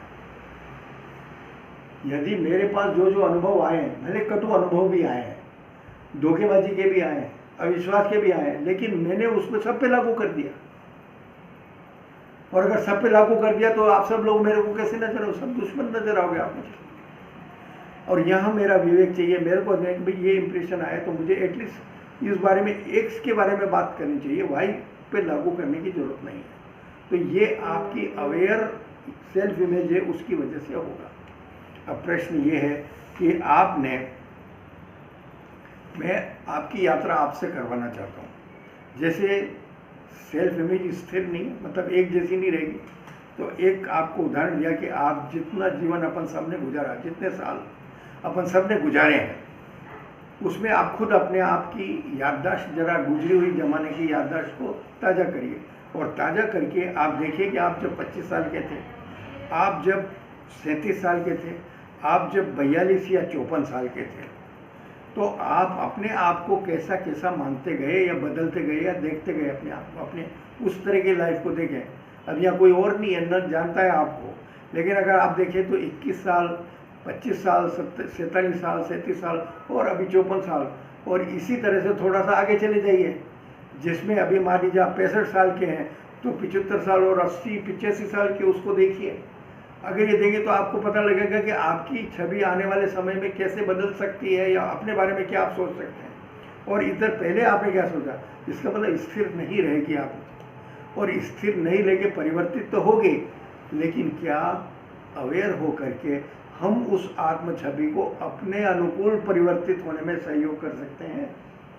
अगर हम सहयोग कर सकते हैं, और इसमें सहयोग का मतलब उसको कोई हाथ में हाथ चल के नहीं चलना है, सिर्फ उसके बारे में अवेयर होना है, जानना है। वो 2 लेवल जो मैंने आपको बताए वो अपने आप में हों तो बहुत ही सही है। तो इसका मतलब ये होता है कि हमको सुख दुख जो है वो आएंगे, एक तो ये मानना जरूरी है, लेकिन उसकी जो सुख हमको बहुत ज़्यादा लगेगा, मतलब बहुत बड़ा दिखेगा या बहुत छोटा दिखेगा दुख, ये दोनों आपकी उस आत्म छवि मिलती है। जैसे आप जो रिसीव करेंगे वैसे होगा। तो ये आत्म छवि को ठीक करना बहुत ज़्यादा जरूरी है, क्योंकि यहीं से सब कुछ आते हैं। बाहर से तो चीज़ समान रूप में आ रही है। ऐसा कोई नहीं कह सकता कि जो घटनाएं वर्तमान में घटित हो रही हैं वो केवल आपके लिए है या मेरे लिए ही है कोई ऐसी घटना जो केवल मेरे लिए? क्या सूरज मेरे लिए उग रहा है? जो कुछ प्राकृतिक रूप से, सामाजिक रूप से सब लोग कर रहे थे, ये तो सभी के लिए। वो सारी घटनाएं, महंगाई है, महंगाई क्या आपके लिए है या मेरे लिए भी है? कोई भी चीज़ जिसके लिए हम कंसर्न महसूस करते हैं, जिसका अभाव महसूस करते हैं, तो ये सारी चीज़ अगर अपने जीवन में अपन देखते हैं तो क्या हुआ? क्या हुआ? ये केवल आपके लिए नहीं है। मतलब you are not the selected one for which ये इवेंट हो रही है, तो जनरल तो वो की हुई है। तो फिर क्या कारण है कि एक व्यक्ति तो बिल्कुल इसको फेस कर रहा है, बहुत अच्छी तरह से ले रहा है और फिर भी प्रसन्न है, मस्त है, और दूसरा आदमी जो उससे भी ज़्यादा अच्छी स्थिति में, फिर भी वो अपने आप को क्या डिप्रेस और वैसा वंचित महसूस कर रहा है। तो ये जो डिफरेंस आ रहा है वो बाहरी स्थितियों की वजह से आ रहा है या अपनी खुद की स्थितियों की वजह से आ रहा है? तो माना तो ये जाता है, हो सकता है अपना व्यक्तिगत अनुभव, तो उस व्यक्तिगत अनुभव भी हमारा भ्रमात्मक अनुभव भी हो सकता है। तो जो व्यक्तिगत अनुभव है उस अनुभव का आपके आत्म छवि से लेना देना बहुत कुछ है। अपने आप को क्या समझते हो आप, बस ये है। अपने आप को जैसा जानते हो आप, क्या वो सही है? तो ये अवेयरनेस आपको खुद ही बताएगी। मतलब इसमें मैं नहीं कर सकता, ये कुछ बाहर से कोई कुछ नहीं कर सकता। ये तो आपको अपने आप के ही लेवल पर सोचना होगा, समझना होगा, शांति से भी समझना होगा, घटनाओं के आधार पर विश्लेषण करना होगा। इसलिए विश्लेषणात्मक पद्धति बताई गई है। तो वो विश्लेषण करते हैं तो वाकई में बहुत कुछ हमारे लिए हो जाता है। सिर्फ ये समझना ही है कि भाई ये, मैं फिर मजाक में एक उदाहरण याद आ गया इसलिए बोल रहा हूँ, मैंने शायद मुझे पता नहीं पिछली बार सुना है या नहीं, लेकिन उसमें ये था कि एक आदमी वो पहुँचा साधु के पास या किसी संत पहुँचे हुए सिद्ध पुरुष बात कि साहब ऐसा है कि मैं अमर होना चाहता हूँ, मेरी ये इच्छा है, आप मुझे अमर बना दीजिए, और या कोई मंत्र दे दीजिए या कोई तपस्या का तरीका बता दीजिए जिससे कि मैं अमर हो जाऊँ। तो उन्होंने बहुत समझाया कि भाई ऐसा कोई भी नहीं हुआ अमर, ये सारी ज्ञान दे दिया जो सारे आचार्य और महंत और धर्मशास्त्र देते हैं, उसको कोई पल्ले नहीं पड़ा। उन्होंने नहीं साहब मेरे को तो अमर होना है, अगर आप पहुँचे हुए सिद्ध हो तो आप मुझे बता दो, नहीं तो नहीं। जब वो बेचारे साधु परेशान हो गया तो उसने अंत में कहा कि बिल्कुल ठीक है, मेरे पास है मंत्र, पर उसके पहले तेरे को एक काम करना पड़ेगा। कि क्या? मुझे क्या काम करना पड़ेगा? तो तेरी शादी हो गई? तो उसने कहा नहीं हुई। उनका बस सबसे पहले काम तो तुमको शादी करना पड़ेगा। कि साहब शादी करने से क्या मैं अमर हो जाऊंगा? तो उसने कहा नहीं, शादी करने से तुझे ये जो अमर होने की इच्छा है चल रही ना, ये समाप्त हो, इसको तेरे हमेशा ये छुटकारा मिल जाएगा। तो सिर्फ बात उसको करेक्ट करने की है, आपको वाकई में कोई अमर होने का कुछ नहीं होता है। और अमर क्यों होना चाहता है उसने कुछ नहीं बताया कि मेरे मन में ये जिज्ञासा अमर के। तो कई बार जैसे मैं कहता हूँ अनरियलिस्टिक बहुत सारी चीज़ें हमारे पास आ जाती हैं और उनके लिए अपन वो कर लेते हैं। तो प्रश्न यही है कि कितनी सारी चीज़ें हमने अपनी सेल्फ इमेज में घुसा रखी है, और चूंकि घुसा रखी है इसलिए वो आपको सुख या दुख तो देगी। तो सबसे अच्छा तरीका है कि उसमें और कुछ जोड़ना, और मतलब 4 सुख और ला दिए या 4 चीज़ और कर दी, उस लाने में हमने दुख और बटोर लिए। तो ये करने के बजाय क्या करना ज़्यादा ज़रूरी है, वो है आपकी सेल्फ इमेज को ठीक करना। तो ये जो मैं आपके लिए कहना चाहता था वो यही है कि जो आत्म छवि से ही सारे दुख, मतलब आपके पास सुख और दुख आने का कोई और मार्ग नहीं है सिवाय आत्म छवि के। आपकी सेल्फ इमेज ही आपके लिए सुख और दुख का आधार है। आप चाहे भौतिक रूप में करें, मानसिक रूप में करें, भावनात्मक रूप में करें, इंटेलेक्चुअल रूप में करें, कुछ भी करोगे, क्योंकि आप मानोगे मैं पढ़ा लिखा हूँ, मैंने काम किया, तो आपका एक दूसरी तरह का हो जाए। जिस काम को आप जिस रूप में आत्म छवि के साथ जोड़ते हैं, करते हैं, तो वो हो जाता है। तो ये आत्म छवि को बनाए रखना या जो उसको पॉजिटिव बनाना, ये किसी और के हाथ में नहीं है, किसी और के अधिकार में नहीं है, ये आपके अपने अधिकार में है। और चूंकि अपने अधिकार में है, इसीलिए आपको ये इतनी सारी बात कही जाएगी। नहीं तो कहने की जरूरत ही नहीं है, नहीं तो फिर अपन अगर कहीं मिलता हो तो हम करें। तो एक तो ये हुआ कि आत्म छवि को अगर आप, अब एक और बात है, बहुत ज़रूरी बात थी ये, मैंने पॉइंट को नोट किया है, क्योंकि कई बार आप अपने आप को, और ये मेरे साथ भी हुआ होगा और आपको एक साथ भी हुआ है, कई मौके पे, अवसरों पे, किन्हीं घटनाओं के कारण हमने अपने आप को दुर्भाग्यशाली, सबसे ज़्यादा हताश आदमी, सबसे निराश आदमी, सबसे भाग्यहीन आदमी सोचा है अपने आप। ठीक है, हम सब के जीवन में ऐसी कुछ न कुछ कभी कभी घटनाएं गुजरी है, या मेरे जैसा तो मतलब थर्ड क्लास आदमी नहीं है। जब आप ये अपने आप के बारे में विचार करते तो उस समय आपकी सेल्फ इमेज यही बन रही होती है, और आप अपने आप को सबसे ज़्यादा निकृष्ट मान लेते हो, अश्रेष्ठ मान लेते हो, और कुछ भी कर लेते हो। लेकिन आप खुद ही देखते हो कि कुछ सालों के बाद, कुछ समय बाद आप में ये स्थिति हमेशा नहीं है। क्योंकि जैसे आपकी आत्मछवि स्थिर थी, वैसे बाहरी चीज, दुनिया भी परिवर्तनशील है। कहने का मतलब ये कभी स्थिर नहीं रहती, इसमें भी परिवर्तन आता है। तो हर बड़ा से बड़ा दुख भी गया है, हर बड़ा से बड़ा सुख भी गुजर गया है। तो जब दोनों ही तरह की चीज़ें गुजर जाती हैं, तो उस एक स्थिति में आपने अपने आप की जो आत्मछवि बनाई, तो होता क्या है, कई बार अगर आप अवेयर न हो तो वो आत्मछवि का ठप्पा बना ही रहता है। और फिर इसके बाद में आपकी परिस्थितियां जो बहुत प्रतिकूल थी, विपरीत थी, वो अनुकूल भी हो जाए तो भी क्या होगा, आप कभी भी उस आत्मछवि से सुख प्राप्त नहीं कर सकते। उस हमाल को कह दिया कि भाई तू ये करता है, वो करता है, तो तेरी 1 लाख रुपए की लॉटरी खुल जाए या तुझे मिल जाए तो क्या करेगा कि साहब मैं है ना एक कारपेट खरीदूंगा मखमल का, ताकि मैं जहाँ ये बोरियां डालने के लिए जाता हूँ तो रास्ते में कंकर पत्थर बहुत चुभते हैं, तो मैं वो गलीचा बिछाऊंगा, कारपेट बिछूंगा, उसमें फिर बोरी लेकर के डालने जाऊँगा। वो अपनी उस हमाली की आत्मछवि से इतना बंधा हुआ है कि वो इसके अलावा भले 1 लाख रुपए भी आ जाए तो वो ये नहीं सोच सकता कि मेरे कुछ परिवर्तन होगा। इसका ये मतलब नहीं कि मेहनत करना छोड़ना है, इसका ये मतलब नहीं कि वो आलसी बन जाए, इसका मतलब है कि आप उसके लेवल के हो। जब आप वो करें, क्योंकि आपने जो स्वीकार कर लिया वो आप हो जाते हो। जैसा आपने अपने आप को स्वीकार किया वो आप हो जाते हैं, और हो जाते का मतलब वैसे का वैसे ही हो जाता है। तो जीवन में वो ये कहते हैं कि जो अगर आपने, इसलिए कभी कभी कहते हैं भाई ऐसा नहीं सोचना। जब आपने बड़े बुजुर्गों को सुना होगा वो कहते साहब मैं तो मर जाना चाहता हूँ, मर जाना, तो वो मना करते हैं नहीं ऐसा मत सोचो, क्योंकि ये एक बार आपके इमेज ऐसी बन गई, मन में पलायनवादी बन गई, तो वो हो गया। गीता में कृष्ण का ये उपदेश है, न च दैन्यम न च पलायनम, ये गीता का बहुत बड़ा वो है, जिसमें कहना न तो दीनता प्रकट करनी चाहिए, मतलब दीनहीन नहीं होना चाहिए, चाहे आपके पास 1 रुपया ना हो, और न आपको न च दिन न च पलायनम, न पलायन करना चाहिए, जो है उसको फेस करना चाहिए। क्योंकि ये क्यों कहा जा रहा है, ये इसलिए कहा जा रहा है, इसी से आपकी आत्मछवि और वही आपके लिए आगे सुख दुख का करेंगे। तो आपकी इमेज को बिल्कुल शार्प और उस तरह से, चाहे कुछ भी हो, लेकिन ऐसा नहीं हो सकता है। और अब ऐतिहासिक उदाहरण देख लो, पुरु को सिकंदर ने गिरफ्तार कर लिया, और जब बेड़ियों में बांध करके लाया गया तो उससे पूछा गया मेरे को तुमसे कैसे व्यवहार करना चाहिए। वहाँ राजा पुरु की अपने बारे में जो सेल्फ इमेज थी, उसी ने वो उत्तर कहलवाया उससे कि आपको मेरे साथ वैसा ही व्यवहार करना चाहिए जैसे एक राजा या एक चक्रवर्ती सम्राट दूसरे चक्रवर्ती सम्राट के साथ करता है। ये कहाँ से आया? आपकी वो अपने आप को जो मानता था उसके इसमें है। तो ये जो एक स्थिति आती है हमारे उसमें कि मैंने इसलिए कई बार कहा जाता है कि धनवान की दौलत लुट जाती है, समृद्ध व्यक्ति की दौलत लुट जाती है, लेकिन उसकी समृद्धता की जो आत्म छवि वो नहीं लुटती है, और कभी उसके पास फिर पैसा आ जाता है। इसी तरह जो साहसी व्यक्ति है वो चाहे कितनी विपरीत परिस्थिति में जाए, उसके बाद में उसकी आत्म छवि इंटेक्ट रहती है, तो वो उसको फेस भी करता है और आगे भी बढ़ता है। तो ये जो आपकी आत्म छवि है, तो इसलिए कहा जाता है कि हमको कभी भी अपने आप को कोसना, निकृष्ट मानना, बहुत ज़्यादा उपेक्षित मानना, ये नहीं होना चाहिए। भले आपको दूसरे कर रहे हैं, ये आप तभी मानोगे खुद के बारे में जबकि वाकई में आपने ऐसा ही काम किया होगा, ऐसे ही आपको किसी ने कर दिया। बाकी आप लांछन लगा के देखिए किसी आदमी पे,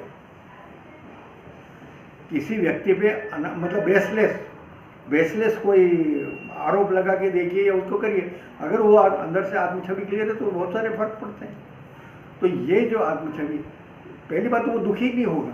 बुद्ध का एक उदाहरण आता है संयुक्त निकाय में, जिसमें बुद्ध पे एक पता नहीं क्या, क्योंकि बुद्ध उस समय प्रचार कर रहे थे तो उनसे जेलसी हो रही थी, बहुत सारे उस समय के जो भी संप्रदाय थे उनसे वो हो रही थी। तो उन्होंने बुद्ध पे एक सभा के बाद में एक औरत को तैयार किया गया और उसको कह दिया गया कि तू जा बुद्ध से कह। तो वो जाके बुद्ध की बड़ी सभा में ये क्या जाके कहती है कि मैं आपसे गर्भवती हूँ, आप मेरे से विवाह कीजिए। बुद्ध जैसे को कह दिया गया कि मैं आपसे ही गर्भवती हुई हूँ, आप मेरे से विवाह कीजिए। तो बुद्ध ने देखा, विचार किया और देखा कि समाज में क्या है, थोड़ी सी अपनी आँखों से मतलब एक बार व्यू ले लिया और फिर उनका बिल्कुल ठीक है, तुम आ जाओ बैठो। फिर इसके बाद में जो आए थे उन्होंने नारे लगाने शुरू कर दिए कि कैसा महात्मा है, कैसा ये है, क्या नहीं है, जो भी कुछ है, आलोचना शुरू कर दी। तो उन्होंने कहा भाई मेरी आलोचना क्यों कर रहे हो? बुद्ध ने पूछा कि आप मेरी आलोचना क्यों करें? कि नहीं, आपने इतना बुरा कर्म किया है इसके साथ, इसलिए आप ये नहीं हो और फिर नहीं। तो मैंने कहा कि उन्होंने कहा बुरा कर्म क्या किया मैंने? तो उनका यही ऐसा ऐसा किया है और ये है। तो उनका अच्छा तो ठीक ही ना, मैं तो इनसे विवाह के लिए तैयार हूँ, तो आपको क्या आपत्ति है? अगर ये कह रही है और इस तरह का है तो विवाह के लिए करने का तैयार है। तो उन्होंने कहा ठीक है। तो फिर वो क्या कहते हैं, बुद्धि कहते हैं देखो भाई, अगर तुम ये कहते हो कि तुम मेरी पत्नी रही और गर्भवती भी हो तो तुमको भी फिर भाई ये संन्यास तो लेना ही पड़ेगा मेरे साथ आश्रम में, क्योंकि भाई पत्नी बन जाओगी तो फिर मैं तो सन्यासी आदमी हूँ तो तुमको भी संन्यास लेना पड़ेगा। तो तुम एक काम करो, उसको क्या कहा, तुम एक काम करो, ये आश्रम का जो जीवन है ना हमारे यहाँ का, इस आश्रम के जीवन को देख करके आ जाओ, फिर मैं तुम्हारे बारे में निर्णय करूँगा। और घूम के आती है, सारा चीज़ आश्रम की व्यवस्थाएं वगैरह जो देखती है, उससे कुल मिला के उसका आता है कि जिस व्यक्ति ने उसको पैम्पर किया था या उसके एक तरह से कॉन्ट्रैक्ट किया था बदनाम करने के लिए, तो आती है बुद्धि के पैर बताती है कि नहीं मुझे नहीं कुछ। दूसरी तुम कहा भाई तुमको जो समझ में आया हो वो तुम कल सुबह की सभा में बोल देना, बता देना जो भी हो, और वो बात हो गई। तो अर्थ क्या है कि कई बार आप सभी पे आरोप लगते हैं, सारी चीज़ों पे हो सकते हैं, आप किसी का इंटेंशन को तो आप पकड़ नहीं सकते लेकिन वो लगा सकता है। लेकिन आत्म छवि से आलोकित जो व्यक्ति होता है उसके लिए वो उतनी ज़्यादा परेशान करने वाले नहीं थे। वरना तो लोग, अच्छा आपसे ब्लैकमेल क्यों कर लेता है कोई? आपसे ब्लैकमेल क्यों करता है? क्यों करता है बताइए? सामने वाले को कमजोर समझता हो। नहीं, अरे कहीं ना कहीं कुछ आपके मन में, भाई आपकी तरफ से something wrong might have done, अपनी मनस्थिति कमजोर हो गई है तो नहीं उसने आरोप लगाया और जो आपने किया ही नहीं तो क्या आप उससे दबोगे?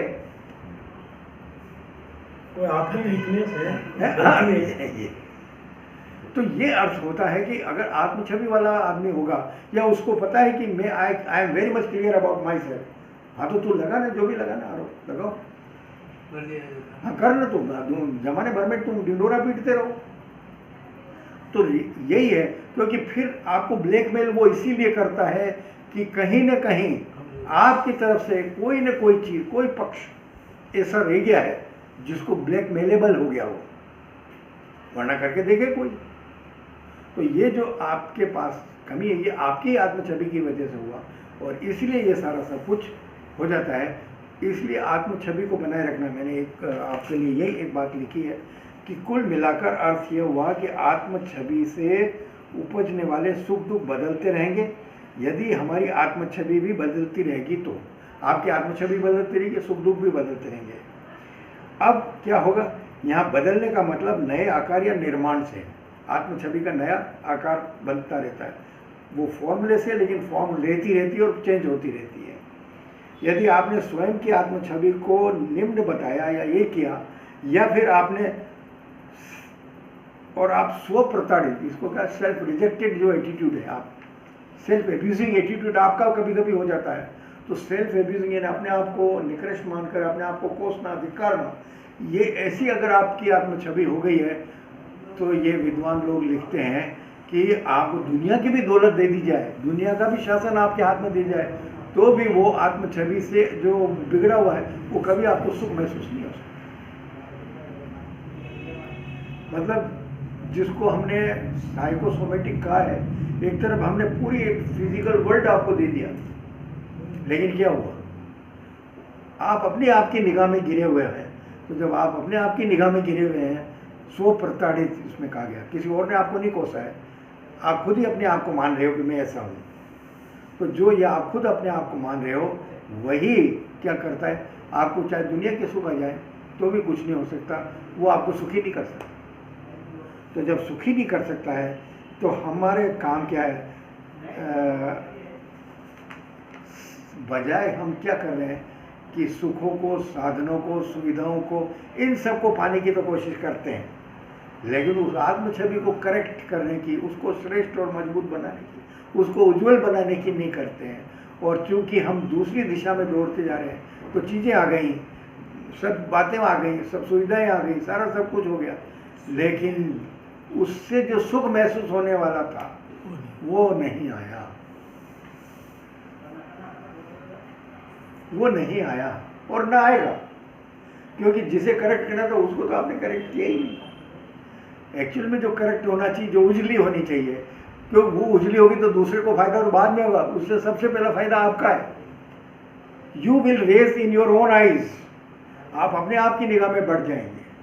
तो जब आप अपने आप की निगाह में बढ़ जाएंगे तो इससे बड़ा वो और क्या चीज़ है, और क्या चाहिए आपको। आप लाख रुपये का दान दे करके भी जो नहीं बढ़ सकते, वो अपनी छवि को, अपने आप की छवि को खुद ही जान रहे हो, जिसको बढ़ा के कर सकते हो। तो ये जो स्थिति है ये आप कर सकते हैं अगर आपके पास ये पहला लक्ष्य तो ये होना चाहिए। दूसरा एक क्या है, अगर आप मतलब मेरे से आप ये पूछ सकते हो कि ये जो मैंने आत्म छवि को ठीक करने के लिए जो बाहरी या भौतिक सुविधा या फाइनेंशियल चीज़ों को थोड़ा सा मैं कर रहा हूँ, मैं तो आप ऐसा लग रहा हो जैसे मैं उसका विरोधी हूँ, तो ये भी गलत है। आप इसका ये इम्प्रेशन मत लेना कि आपके पास सुख सुविधा, संपत्ति, धन दौलत, मकान वगैरह जो भी आपके पास है उसको मैं डिवेल्यूएट कर रहा हूँ, ये नहीं है, क्योंकि वो भी आपके आत्म छवि का पार्ट है। लेकिन उसमें गड़बड़ कहाँ है, मैं ये थोड़ी जाए भाई, आपको मान लीजिए बहुत, आप मान लीजिए बिजनेसमैन हैं और आपको लाखों रुपए चाहिए बिजनेस करने के लिए, तो अगर आप पैसों के पीछे हैं, कर रहे हैं, तो इसमें विरोध कहाँ है, मतलब व्हाई शुड आई ऑब्जेक्ट, तो आपको पाना चाहिए। लेकिन मैं ये पूछता हूँ, किसी एक आदमी से मैंने पूछा कि भाई एक बात बताओ कि तुमको 1 करोड़ रुपये चाहिए क्या? अरे क्या 1 करोड़ 5 करोड़ चाहिए साहब, आप क्या बात कर रहे हो? अच्छा ठीक है भाई, आपको 5 करोड़ चाहिए, लेकिन ये बताओ 5 करोड़ का करना क्या चाहते हो तुम? Give the justification for it. 5 crore क्यों चाहिए? और बड़ी कोठी बनाने के लिए, नाइट क्लब में जाने के लिए, अपने आप दूसरे, मतलब what for you need that thing. तो जो 5 करोड़ की अपेक्षा रख रहा है वो 5 करोड़ के प्रॉपर यूटिलाइजेशन का तो जवाब मेरे को दे ही नहीं रहा है। वो जो कुछ दे रहा है, खुद की समृद्धि, खुद के ऐशो आराम, खुद की रंगरेलियाँ, उसी के लिए मुझे कह रहा है। तो जब वो उसके लिए कह रहा है तो इससे उसकी आत्म छवि बढ़ेगी और उसको सुख मिलेगा क्या? मेरा प्रश्न समझ में आया आपको? भाई जिस चीज़ के लिए वो कह रहा है कि मुझे 5 करोड़ होने चाहिए मेरे पास, तो मान लीजिए 5 करोड़ आ भी गए उसके पास, और उसका जो सेल्फ इमेज ऑफ, वो कहना चाहिए इन्वेस्टमेंट का जो सोर्सेज हैं उसके पास, वो तो ये है कि मैं एक जुआ घर और खोल दूंगा, मैं ये और कर दूंगा, मैं एक शराब खाना और खोल दूंगा, मैं ये और कर दूंगा, मैं कॉल गर्ल्स को रख लूँगा। मान लो ये सारी चीज़ कर दिया, इन सब को करना है, तो इन सब से जो कुछ है वो भले 5 करोड़ मिलने के बाद में भी वो खुद अपने आप को क्या क्या कर लेगा उसको। तो जितने आपने पता नहीं आपने कुछ चीज़ें आर्टिकल्स देखे हों, तो इसमें देखिए जितने स्मगलर्स हैं, जितने ब्लैक मार्केटियर्स हैं, इन सब के मन में इतनी ज़्यादा अपने आप को निम्न मानने की वो है। आप अगर उनको खोल के देखिए कभी, तो मेरा तो वास्ता पड़ा ऐसे लोगों से जिसमें ऐसा लगता है, तो वो लगता है कि मतलब बिल्कुल ही आदमी जैसे एक नेकेड, मतलब वो उस तरह का है, कोई उसमें अपने पास न मर्यादा की न किसी और चीज़, कोई भी वो नहीं, उसमें इंसान नाम की कोई चीज़ ही नहीं होती, इज लाइक ए रोबोट। तो जब आप मशीन ही बन गए तो मशीन को तो कोई सुख और दुख है नहीं, अच्छा और बुरा चल जाता है, बाकी तो कुछ नहीं होता। तो जब तक आप ह्यूमन बीइंग है, आपके पास फीलिंग्स है, और फीलिंग्स है तो आपकी सेल्फ इमेज से ही वो सुख दुख उससे आ सकते हैं। तो हमको तो ये बनना बहुत ज़रूरी है। अगर ये आप करते हैं तो सेल्फ इमेज बहुत आपके लिए काम की है। अब प्रश्न मैंने आपकी तरफ से कुछ अपने आप से भी पूछे और आपकी तरफ से भी कुछ सवाल पूछा। मैंने सेल्फ इमेज का तो इतना सारा आपको कह दिया, सारे सुख दुख भी उत्पन्न होने इनसे बता भी दिए। लेकिन प्रश्न ये है कि ये जो सेल्फ इमेज है, इसको बनाना ये निर्माणात्मक है, क्रिएटिव है, एक तरह का बनाना पड़ती है इसको। तो बनाना पड़ने के लिए क्या कोई नहीं, तो इस वार्ता का कोई मतलब ही नहीं। अगर कोई सूत्र ना मिले हमको, कोई फॉर्मूला ना मिले, कोई बात ना हो, तो कंक्लूजन के रूप में कि भाई मुझे अपनी आत्म छवि ठीक करनी हो, या अमीर गरीब ऊंचा नीचा ये वो, इससे सब कोई लेना नहीं। एक आदमी है और उसको जो कुछ जहाँ जैसी उसकी आत्म छवि और जैसा वो अपने आप को जानता है, उससे उसको थोड़ा आगे चलना हो, तो क्या करे वो? तो क्या करे? तो अगर वार्ताकार इसमें वो चीज़ न लाए तो वार्ता अधूरी हुई कि आपने व्याख्या कर दी, बात खत्म हो गई, तो ये थोड़ी है। तो मैंने इसलिए सोचा कि भाई ये प्रश्न अगर है तो क्या करें, इसमें मतलब क्या होना चाहिए कि मैं अपनी आत्म छवि सुधार करूँ। हालांकि व्यक्ति और व्यक्ति से मैं भिन्न होंगे, मतलब हर व्यक्ति के लिए अलग अलग लागू, पर एक जनरल लाइन ऑफ मतलब कहना चाहिए एग्रीमेंट को अपन समझ सकते हैं। और वो समझते हैं तो पहली बात मैंने इसलिए कहा कि जो आपकी आत्म छवि बनती दो तरीके से बनती है। एक तो आपके प्रयत्न से, पहला तो है निश्चय और प्रयत्न, ये है डिटर्मिनेशन एंड एफर्ट्स। ये दो फॉर्मूला ऐसे हैं, दो सूत्र ऐसे हैं। एक तो है डिटर्मिनेशन, निश्चय होना चाहिए, yes I have to improve my self image. Self image first in the opinion of my self, फिर दूसरों की उसमें जाएगी, दूसरे मेरे को बने। और दूसरे बहुत माला पहनाते रहे लेकिन वो खुद की उसमें गिरा हुआ है तो कुछ काम करें। तो जो उसके लिए आपके पास क्या होना चाहिए, एक तो निश्चय होना चाहिए। और खाली निश्चय करने से कुछ नहीं होता है जब तक कि उसके लिए एफर्ट्स नहीं हो, प्रयत्न नहीं हो। क्योंकि आप निश्चय करके सो गए, तो 5 साल पहले आपने कोई निश्चय किया था और आप उसी को लेके सोए रहे और एफर्ट नाम पे 0 हो आप, तो आपकी इमेज नहीं होगी, बल्कि और उल्टा अवेयर हो जाएगा, 5 साल की चीज़ को मैंने अभी तक नहीं किया है, मतलब उसका कुछ नहीं हुआ, तो इट में गिव यू द डिप्रेशन, आपको और उदास कर देगी। तो इसलिए पहली बात है कि निश्चय और एफर्ट। अब इन निश्चय और एफर्ट मतलब डिटर्मिनेशन एंड एफर्ट के लिए क्या करना चाहिए, तो इसके लिए मैंने 3-4 पॉइंट आप लोगों के लिए लिखे हैं।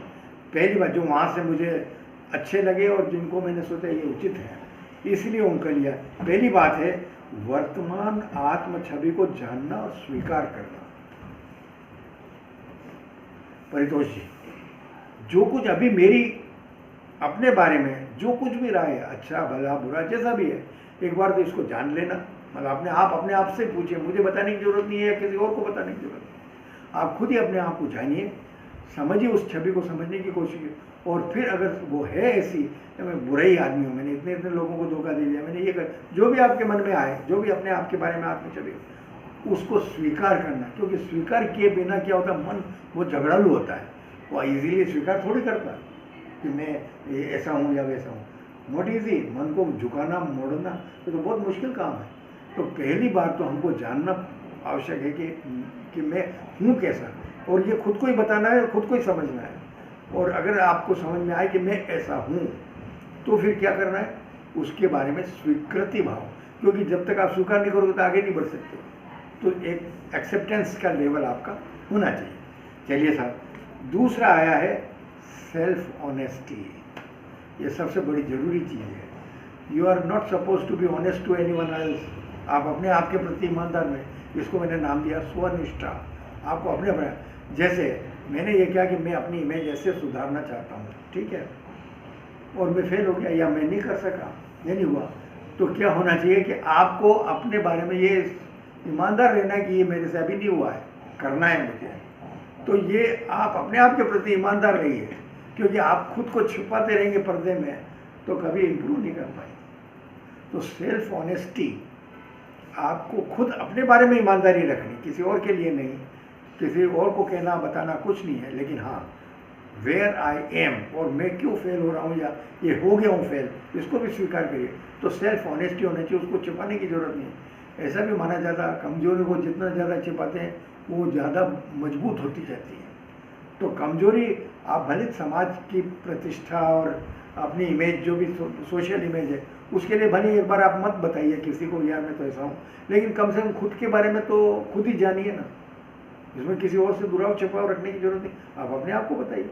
तो ये जो दूसरा है सेल्फ ऑनेस्टी होनी चाहिए। और तीसरा इसमें जो एफर्ट्स में आपको मदद करेगी, अब ये आया है समय जागृति, टाइम अवेयरनेस। अब टाइम अवेयरनेस का क्या होना, वो मैंने अभी आपको बताया, 5 साल आपने कोई निश्चय कर लिया आप ठीक करूँगा, तो टाइम गुजरता ही जा रहा है, कर लेंगे ठीक। तो ये जो है ना टाइम अवेयरनेस बहुत ज़्यादा ज़रूरी है। इसका मतलब ये नहीं है कि जैसे एक आदमी है, आप उदाहरण समझिए कि पंक्चुअल है साहब, तो आप उसको मानेंगे तो बहुत टाइम अवेयरनेस है। भाई एक आदमी सुबह घड़ी की सुई की तरह से उठता है, काम करता है, रेगुलर है, बिल्कुल हर चीज़, इतनी बजे नहाना, इतनी बजे सोना, इतनी बजे जाना, इतनी बजे करना, सारा सब कुछ है। लेकिन ये जो भी लोग थिंकर्स हैं वो कहते हैं नो नो नो, ये तो बहुत गलत बात, बहुत सुपरफिशियल लेवल की आपने बता दी, it is not time awareness. तो टाइम अवेयरनेस आपको रूल बाइंडिंग नहीं होनी चाहिए। देखिए ये बहुत अच्छी मतलब वो है, रूल बाइंडिंग मतलब क्या, तो एक बहुत अच्छा सेंटेंस आया है उसमें, और ये कहा गया है कि dignity of man does not lie only in following the rules but rising about the rules. मतलब मनुष्य की जो गरिमा है, उसका जो महत्व है, उसकी जो डिग्निटी है, वो केवल रूल फॉलो करने में निहित नहीं है, उनसे ऊपर उठने की बात है। तो ऊपर उठने की बात का मतलब क्या है कि आप उससे ऊंचा उठ सके। रोज रूटीन की तरह तो आप तो रोबोट हो गए, मशीन हो गए, तो नयापन कहाँ से हो जाएगा। जैसे मैं आपसे एक बात पूछना चाहता हूँ, आपको इतने साल के हो आप, जो अपनी अपनी उम्र है उतनी है, आपको सही रूप में चांदनी रात देखे हुए कितना साल हो गए। सिर्फ जा रहे थे चांद दिख गया वो नहीं है, exclusively you are devoted to see this. कभी ऐसा मौका आया आपका जब आपने स्पेशली, मतलब कोई किसी के कहने से नहीं, एक स्वतः मन में आपका हुआ कि मैं जाऊं नेचर के क्लोज रहूं या ये ऑब्जर्व करूं। मुझे बताइए रोए हुए कितना समय हो गया आपको, सिंस लास्ट आपको कोई चीज हो गई, कोई सीरियल देख रहे हो वहां आपको आंसू हो गए, वो कुछ नहीं है। वैसे याद करोगे तो बरसों हो गए, मैं तो आंसू ही सूख गए, क्यों कहेंगे आप। तो बहुत सारी चीजों से वंचित, आप तो ये तो पता ही नहीं है। तो आपके अंदर उस सेल्फ इमेज में तो बहुत सारी चीजें नहीं, नेचर तो कुछ आ ही नहीं रही है ना। तो ये जो आपका खोखलापन आया है, फिर इसमें जो भी कुछ हो जाएगी तो आपका अलग से वो हो जाएगा आपको करने का। तो ये जो आपकी बात है, तो टाइम अवेयरनेस का मतलब है केवल रूल्स को फॉलो करते जाना, ये अवेयरनेस नहीं है। अवेयरनेस ये है कि इससे हट करके मैं और क्या बढ़ा सकता हूँ, आगे बढ़ा सकता हूँ, ये है। इसलिए पंक्चुअलिटी अपने आप में ऑफिस जाने में और ऑफिशियल काम करने में तो ठीक है, लेकिन ह्यूमन लाइफ को लीड करने में और उसके जो अंदर की चीज़ें उनको प्राप्त करने में इस तरह की अवेयरनेस नहीं चाहिए। ऐसा होता तो अपने यहाँ ऋषि मुनि ये कह ही देते कि भाई इतने साल में इतने तेरे को मोक्ष मिल जाएगा, तू तपस्या कर, ऐसे ऐसे ऐसे। कोई लॉजिकल फॉर्मूला ही नहीं है।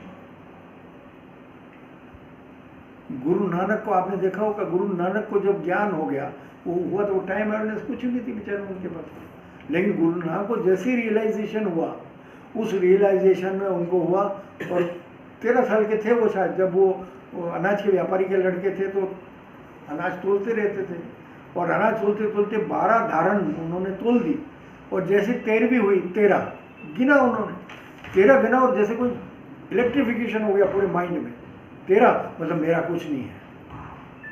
और आपको मालूम होना चाहिए कि जो सिख उसमें वो गुरु नानक के उस पर ओम लिखा रहता है ना, दैट इज नॉट ओम, वो तेरा है। पंजाबी में तेरा ऐसे ही लिखा जाता है। तो वो जो तेरा है वो उसी के उस पर रियलाइजेशन हुआ। तो ये आप टाइम बाउंड इसको नहीं कर सकते कि 10 साल तपस्या करा वो 100 साल होगा, ये होगा, ये कुछ भी नहीं है। ये जो कहा जाता है तो एक दूसरी सामाजिक पद्धति, धार्मिक पद्धति है, और वो अलग धार्मिक व्यवहारिक पक्ष है कि ऐसा होता है वैसा होता है। होने को तो आपका जितनी सघनता मन में है चेतना की, उतनी आपकी जल्दी वो हो सकती है, और उसका कोई 2 + 2 = 4 का फॉर्मूला नहीं लागू हो सकता है। अनुभूति का कोई सेट फॉर्मूला नहीं है, ये तो हर कोई कुछ न कुछ कर लेता पा लेता हो। तो ये मैथमेटिक्स नहीं लागू होती है, ये एक्चुअल में आपकी अपनी उस पर होती है। तो किसी भी क्षण हो सकता है, किसी भी उसमें हो सकता है, कोई भी हो सकता है। और ये भी जरूरी नहीं कि आप संन्यास लो और तपस्या करके आओ तो भी होगा, ऐसा भी नहीं है। बहुत सारे रियलाइजेशन, बहुत सारी चीज़ें ऐसी हुई है जो अपने आप को उसमें हो गया। तो इसके लिए बंधन नहीं है। इसलिए यहाँ पे भी टाइम की बात कही तो गई है, पर ये टाइम वो वाला पंक्चुअलिटी जो ऑफिस मैटर्स में और समाज के उसमें वो नहीं है। तो ये जैसे एक आदमी ने कहा कि मैं उनको हार्ट अटैक हो गया, कि साहब कितने साल से हार्ट पेशेंट थे वो, तो बताया गया तो 7-8 साल से थे। भाई 7-8 साल से जो आदमी हार्ट पेशेंट था कि नहीं साहब, वो रोज़ घूमने जाते थे, निश्चित समय पर रोज़ 2-5 किलोमीटर घूमते थे, और ये होता था। और फिर क्या हुआ कि वन फाइन मॉर्निंग वो इतने ज़्यादा वो क्या कहते हैं, उस टाइम का मैकेनिज्म उनके दिमाग में इतना ज़्यादा बैठ गया कि एक दिन वो नहीं जा सके, और एक दिन नहीं जा सके उसकी गिल्ट उनको इतनी ज़्यादा कि ये तो मेरे हार्ट पे और फेल हो गया, हार्ट फेल हो गया उनका। अब ये जो टाइम बाउंडिंग के डैमेजिंग इफेक्ट हैं, ये बहुत गलत हैं। तो जो हमारे चिंतक हैं वो लोग इसको आपको टाइम में इस तरह से नहीं बांधना चाहते हैं कि आप बिल्कुल एक मशीन ले जाओ, आप इंसान ही नहीं रहो और बस एक टिक टिक टिक टिक करने वाली घड़ी बन जाओ आप। नो, आज मुझे कहीं नहीं जाना, I want to rest. Rest का मतलब ये नहीं है कि मैं सोता रहूँ, बस मैं रिलैक्स रहना चाहता हूँ, ये आपकी एक वो होती। तो आप ऐसे करो तो मेरे को आपको ये नहीं चाहिए बहुत आलसी आदमी हो, आई शुड नॉट से लाइक दैट। है आपकी इच्छा, मन है, मनुष्य है, और रूल से ऊपर है। तो ये जो एक फ्रीडम है और उससे इंजॉयमेंट है, आपके आत्म छवि को मजबूत, और इससे आपके सुख दुख का असर है, तो संबंध है। तो इसलिए हमको अपने आप को, लेकिन मैं रिलैक्स कर रहा हूँ, ये अनुभूति आपकी खुद की होनी चाहिए, निश्चय आपका होना चाहिए, उसका प्रयत्न आपका होना चाहिए, तो आपको उस रेस्ट का एंजॉय होगा, आप कर पाएंगे। लेकिन वहाँ कोई भी नहीं है, ऑफिस में जाके मैं क्या करूँगा, बेकार है, सब लोग बाहर चले गए, मैं वहाँ जाके क्या करूँ, और आपने कह दिया वहाँ मैं वो रेस्ट कर रहा हूँ। It is not rest, it is best. ये नहीं हुआ। जहाँ आप चाह करके अपने अवेयरनेस के साथ कुछ कर रहे हैं तो वो आपको फायदेमंद है, नहीं तो फिर आप 10 दिन करते रहो। क्या किया? तो ये स्थिति है। तो एक समय जागृति का मतलब हुआ आपका, ठीक है। मतलब टाइम अवेयरनेस का आप पंक्चुअलिटी से ना समझिए, कहीं ना कहीं आप उन बाउंड्रीज को तोड़ने वाले होने चाहिए, हट करके जीने वाले होने चाहिए। तो आपकी जो आत्म छवि है उसमें इजाफा होगा, उसमें बढ़ोतरी होगी, चेंज आएगा, और वो चेंज ही आपके लिए सुख का कारण हो सकता है। ये बहुत जरूरी चीज़ है। नेक्स्ट आइए आपके लिए, अनावश्यक स्वभार न बढ़ाना।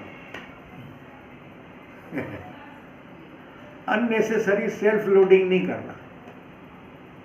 कभी आपको पता है आप क्या क्या करते रहते हो? लेना नहीं देना नहीं, जिसका बहुत ज़्यादा आप अनावश्यक रूप से करते हो।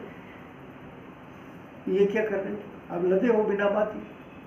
और जो बने रहे तो इस जब जो लदान है, ये लदान ही आपकी उस सेल्फ इमेज के जो प्रकाश है उसको नीचा करते रहता है। और चूंकि आप उनसे कंसर्न महसूस करते हो तो क्या हुआ, वो फिर सुख दुख उसी रूप में आ गए आप।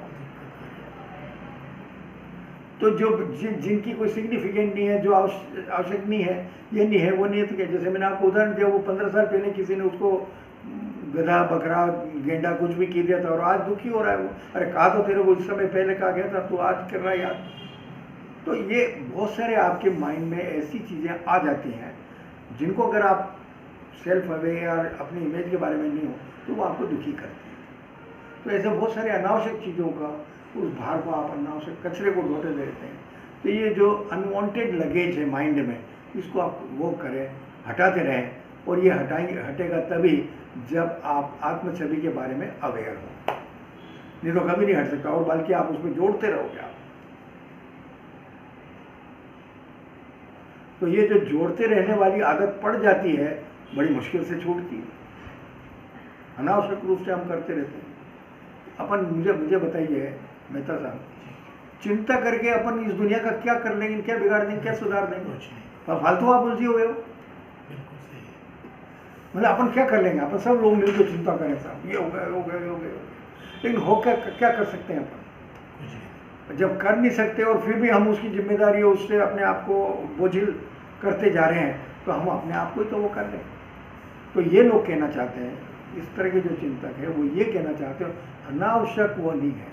मैंने एक उदाहरण पहले शायद कभी दिया वो नहीं है, वो एक घर में 6-7 बहुएँ थी, मतलब लड़के थे, उनकी शादियाँ होंगी। जब सबसे छोटी वाली आ गई, सास की डेथ हो गई और ससुर जी रह गए वो। तो अब क्या हुआ था कि अब ससुर जी अकेले रहे, बड़ा घर है, जॉइंट फैमिली है, तो इधर उधर जाए तो खांसते हुए जाते थे, ताकि भाई उनके उसमें क्या कहते हैं घूंघट का रिवाज था। तो इसमें इस तरह का होता रहा। अब जाते रहते तो बड़ी परेशानी थी। तो जब साथ वाले लड़के की शादी हुई और उसकी बहू आई, तो उसने भी वो सारा माहौल देखा। वो थोड़ी सी दूसरी तरह की थी। उसने जब देख लिया थोड़ा सा कि भाई ये तो बार बार जब इधर जाते जिस कमरे में चले जाए वो ससुर जी, तो बेचारी बहुएँ घूंघट निकालती हैं। तो एक बार वो हुआ तो छोटी वाली बहू ने उनको कह दिया कि ऐसा है पापा जी, आप ना इधर उधर बार बार आ जाते हो, तो ये आपका अगर घूंघट कोई नहीं निकाले तो भी अनादर होता है।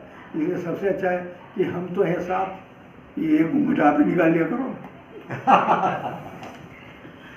ये किसी को निकालना, आप मत देखो।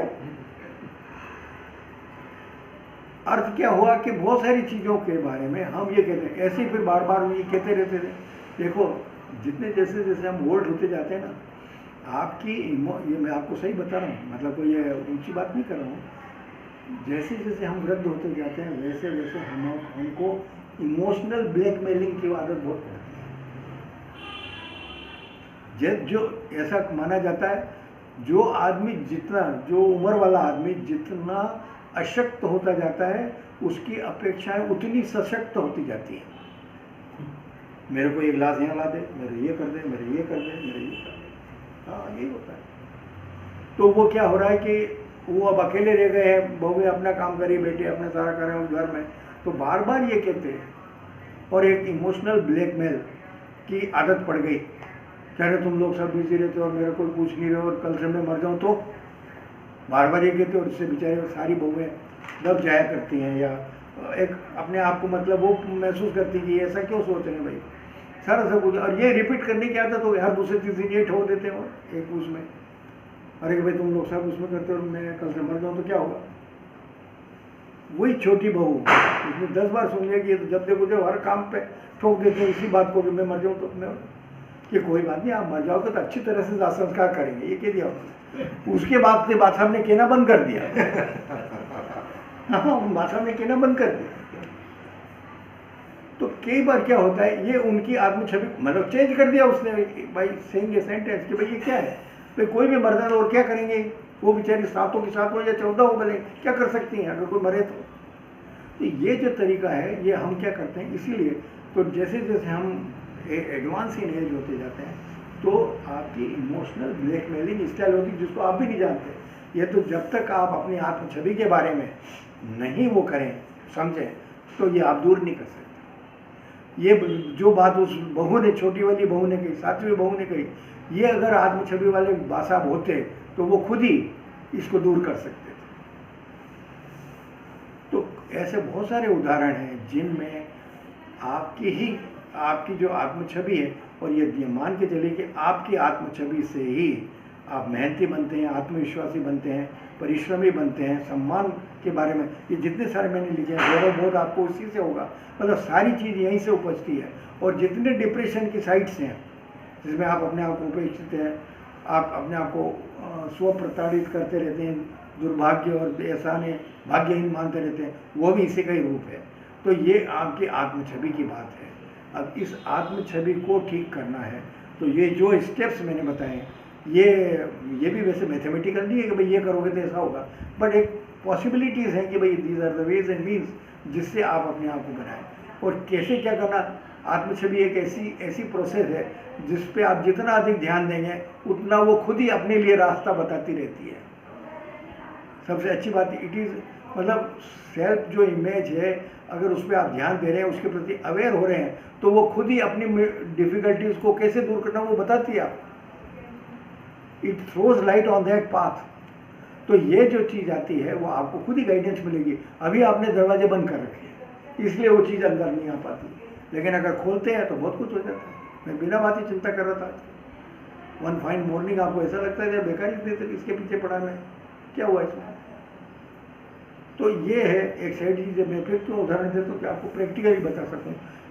बड़ा साइट है, उद्योगपति है, बहुत बढ़िया कार में जा रहा है और एयरपोर्ट पहुँचना है क्योंकि उसको कहीं बिजनेस का नया कॉन्ट्रैक्ट करना है, सिग्नेचर करना है और सारी चीज़ फाइनल कर दी उनके मुनीम लोगों ने, तो वो जा रहे हैं।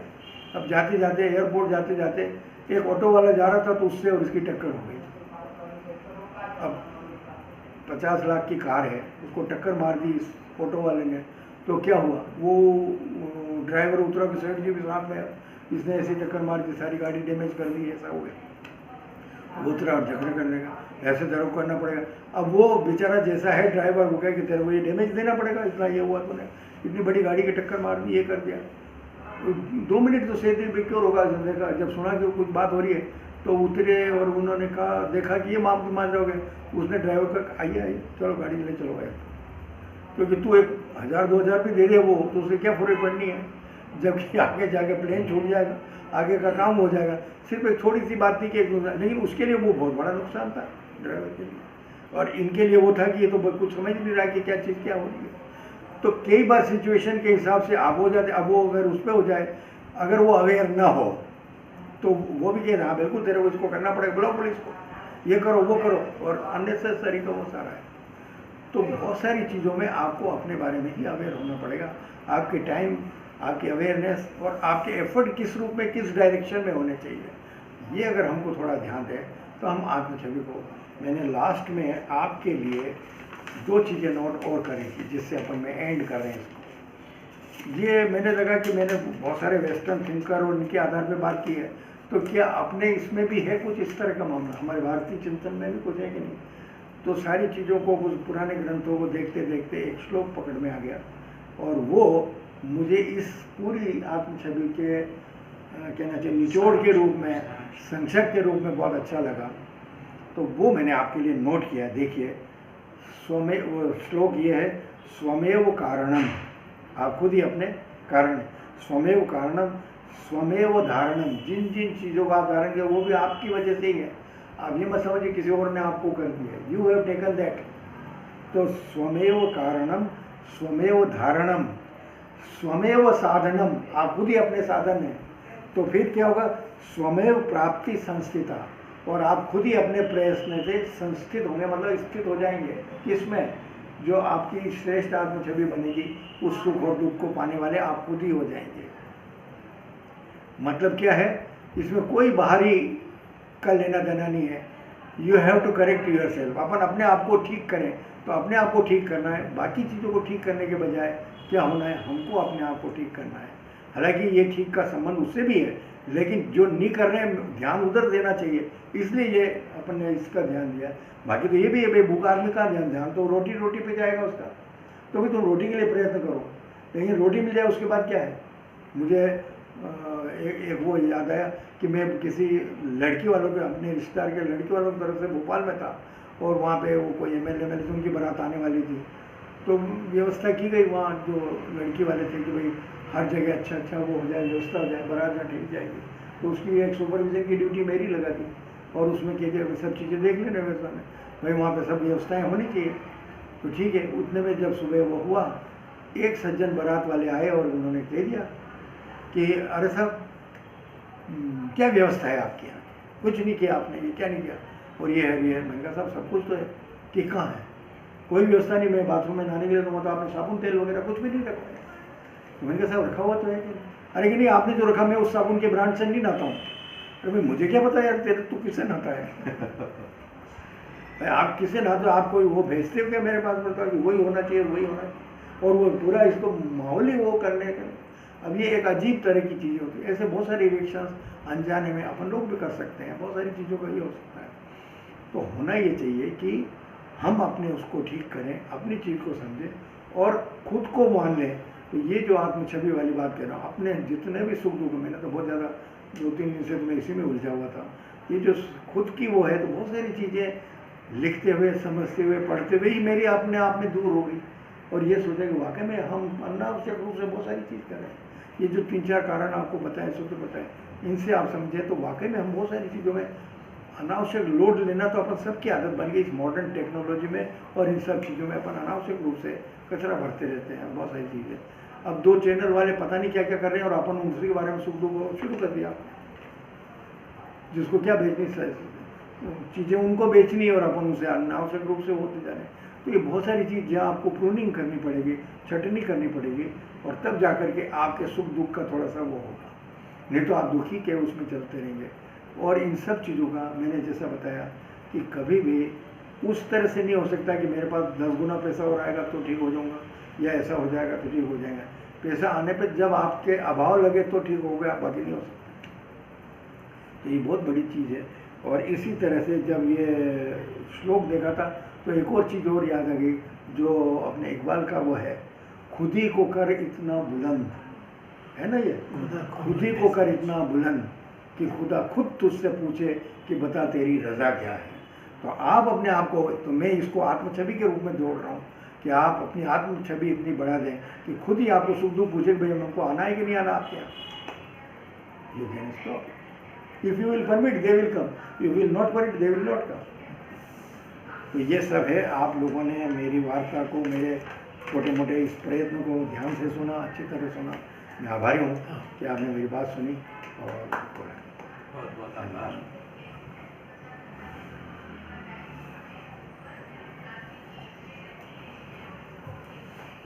आपने एक बात कही थी कि आत्मछवि को हम स्वयं निर्मित करते हैं और उसको इम्प्रूव और जो भी करना है वो भी करते रहते हैं। तो फिर इसमें स्वीकारने का क्या है? वो तो स्वीकृत है तभी हमने उसको निर्मित किया। नहीं, वो जो आप थोड़े आए नहीं थे, 2 तरह के लेवल बताए थे जी। इसमें एक सतही लेवल है जिसमें आप जैसे हो वैसे उसको करके दूसरों के द्वारा जो कुछ आपकी बनाई गई है ना, जैसे माता पिता कहते हैं बच्चा तू तो बहुत भोला है, 3 बच्चों में से एक को कहते थे तू बहुत भोला है, तो वो अपने आप को क्या मानने लग जाएगा, उसकी आत्मछवि वैसी बन जाएगी। तो जहाँ वो होशियारी कर सकता वहाँ भी नहीं कर पाता है। तो ये जो बोरोड आत्मछवि बनती है उसकी तुलना में अगर आप अपने अवयव के बारे में करें तो ज़्यादा वो होगा, तो वो ज़्यादा ऑथेंटिक भी और उससे ज़्यादा सुख दुख आ जाएगा, ये मतलब है। तो हमने आप बता रहे उसके पहले हमने 2 लेवल की बात कर ली थी, एक सुपरफिशियल लेवल की और एक थोड़े गहरे लेवल की, और इसी को हमने नाम दिया था कि डायलॉजिकल सेल्फ और मोनोलॉजिकल सेल्फ। ये है जब आप अपने आप से संवाद करते हैं वो है, और एक दूसरा और नीचे का है, तो वो थोड़ा गहरा है। और मैंने जान करके इसमें बहुत सारी चीज़ें नहीं लाया हूँ मैं, जो फिलोसफिकल है, जो आध्यात्मिक है, क्योंकि जो चीज़ अभी मैंने दायरे में रखी थी वो व्यावहारिक पक्ष ही ज़्यादा रखा था। अगर मैं आपको और कहीं दूसरे प्लेन पे ले जाता तो गड़बड़ होती, तो ये आपको नीचे धरातल पे ही रखा है अभी। ये सब रियली बहुत कॉम्प्लेक्स सब्जेक्ट है। हाँ, बहुत complex, as complex as human mind. बिल्कुल बिल्कुल। और हम अपने सारे एक्सपीरियंसेस को अपनी सेल्फ इमेज से इंटरप्रेट करते हैं। और पर इसमें एक बात है कि साहब, जैसे स्वभाव, मनोवृत्ति और इंस्टिंक्ट्स, ये 3 चीज़ें हैं, इसको कैसे लिंक करेंगे हम सेल्फ इमेज से?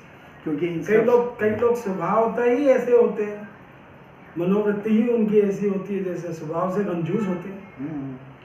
अब उनके लिए कोई चीज़, इतनी सी भी चीज़ अगर खो गई तो वो तो दुख का कारण बन जाता है।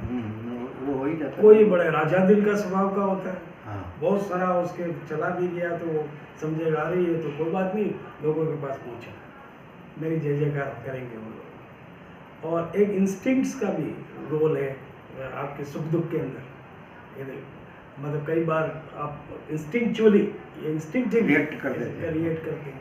ठीक है। तो इसका इन तीनों चीज़ों का, स्वभाव, मनोवृत्ति, और जैसे दुर्योधन को जब समझाने की कोशिश की श्री कृष्ण ने दरबार में धृतराष्ट्र के सामने, तो उसने सीधा सा जवाब दे दिया दुर्योधन ने कि जानामि धर्मम नच में प्रवृत्ति, जानामि अधर्मम नच में निवृत्ति। मैं धर्म जानता हूँ लेकिन मेरी प्रवृत्ति नहीं है उसमें। मैं जानता हूँ धर्म क्या है लेकिन मेरी उससे विपरीत वृत्ति है। इसलिए आप मेरे को समझाना बंद करो। मैं नहीं समझने वाला तुम्हारी बात। बिल्कुल ठीक है। युद्ध होगा।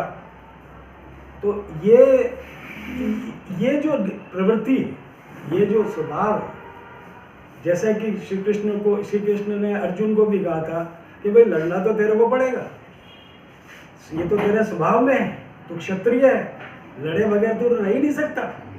लेकिन ये जो तू संशय कर रहा है तो वो तू वैसे नहीं लड़ पाएगा, मन से होल हार्टेडली नहीं लड़ पाएगा।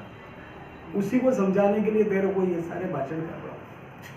तो ये जो तीनों चीजें आई, ये इसमें सेल्फ इमेज का अब आपने जैसे इंस्टिंक्ट है, स्वभाव है और मनोवृत्ति है, ये जो तीनों को अलग अलग नाम देकर क्या करें, ठीक है, साइकोलॉजी में इनकी स्टडी होती है, इनका कोरिलेशन भी होता है सारा, लेकिन कुल मिला के ये सब बनाते हैं आपके आत्मछवि को। दे आर नॉट डिस्टिंक्ट, बल्कि rather we can say they are the components of this self image. आपने जैसे कहा दुर्योधन को आपने कह दिया कि भाई वो तो कहता मेरे को कोई मना ही नहीं, ये उसने अपने आप की छवि बना दी उसने। लेकिन वही दुर्योधन जब वो शल्य आता है तो उसी शल्य जो कि मामा है उसका, मतलब कहना कि पांडवों की तरफ से उधर से युद्ध करना आता है, वही दुर्योधन सारी अपनी इसी मनोवृत्ति को छोड़ के, इंस्टिंक्ट को छोड़ के और उनका वेलकम करता है। इतना वेलकम करवाता है, वो समझता है कि ये पांडवों ने सारी व्यवस्था की, मेरे वेलकम की। और जब पता चलता है कि ये तो दुर्योधन ने की है तो इतना सारा ओब्लाइज महसूस करता है कि वो उधर ही हो जाता है दुर्योधन की तरफ। तो अब आप देखिए, मैंने यही तो कहा कि सेल्फ इमेज इतनी स्थिर नहीं रहती है। आपकी इंस्टिंक्ट वगैरह सब कंट्रीब्यूटरी तो है ही इसमें, लेकिन कुल मिला के इन सारा रिफ्लेक्शन मिल करके एक इमेज आपकी बनती है। उसमें स्वभाव भी शामिल हो गया, मनोवृत्ति भी हो गई, ये भी हो गया। कोई भी बिहेवियर आपका ह्यूमन बीइंग का केवल आपके इंस्टिंक्ट बेस्ड नहीं होता, it is coloured and covered by many many other things, layers. तो आपकी जो पर्सनैलिटी है वो तो बहुत ही ज़्यादा लेयर्स वाली हुई। इसलिए मेन इस पॉलीसाइकिक अपन ने बात की है, तो पॉलीसाइकिक में ये भी आ गया, ये भी आ गया, ये भी आ गया। तो आपका स्वभाव भी तो आफ्टर ऑल निर्मित है ही है, बचपन से जैसा आपका चला नहीं, तो पिक्युलराइज्ड उसको तो जेनेटिकली भी मानते हैं कई लोग। हाँ, तो बिल्कुल तो जेनेटिकली आता है। जीन्स का अब जैसा आपने तो जीन्स वो का तो डोमिनेंट हो गया, कई बार स्थायी हो गया। हाँ, तो वो इन अंडर सर्टेन सिचुएशंस वो डोमिनेट करेगा। तो वो जो डोमिनेट करना ये आपकी और भी सेल्फ इमेज का है। सेल्फ इमेज का मतलब तो इसलिए मैंने कहा कि मैं बीच में नहीं जाता। जिसे आपने जीन्स कहा है वो भी आप देखिए कितने बदलते गए हैं। आपके दादा परदादा का आप में आया, बाद में नहीं आया किसी के उसमें। तो जो क्रोमोसोमिक इफेक्ट है वो केवल एक पर्टिकुलर टाइप का नहीं हो सकता, वही उसी फैमिली में कहीं लड़की को आ गया, लड़के को नहीं आया। नहीं, पर सर मैं समझ रहा हूँ कि मतलब स्कोप बहुत कम रह गया इम्प्रूवमेंट का।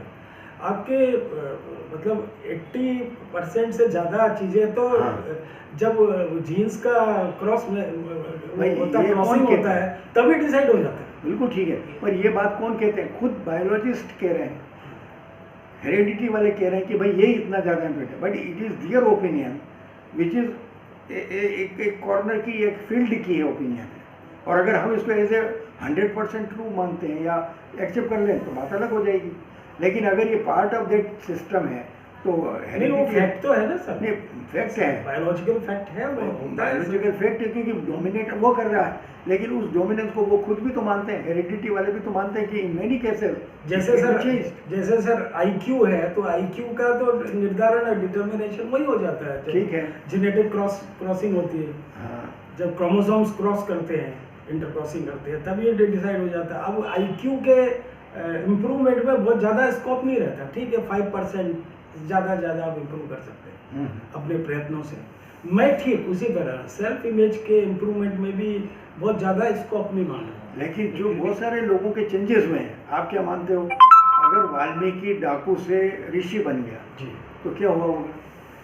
पर ऐसे बहुत एक्सेप्शनल, अरे एक्सेप्शनल में है तो सही, ऐसे और भी होंगे जिनको हमारे पास हिस्टोरिकली नोटेड।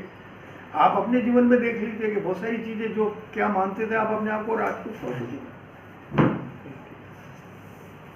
तो ये जो परिवर्तन का मतलब आप उसमें क्या होता है कि वो जो आप कह रहे हो ना भाई 2+2=4 वाला मामला नहीं होता कि यही होता है। इन मैनी केसेस हेरिडिटी असर करती है। जहाँ और सेंसर्स नहीं होते हैं तो वहाँ ये चीज़ उभर जाती है। जब दूसरे सेंसर्स होते हैं वो उसका कम हो जाता है। तो यही है कि लेकिन आप तो अपनी सेल्फ इमेज से ही गाइड होते हैं।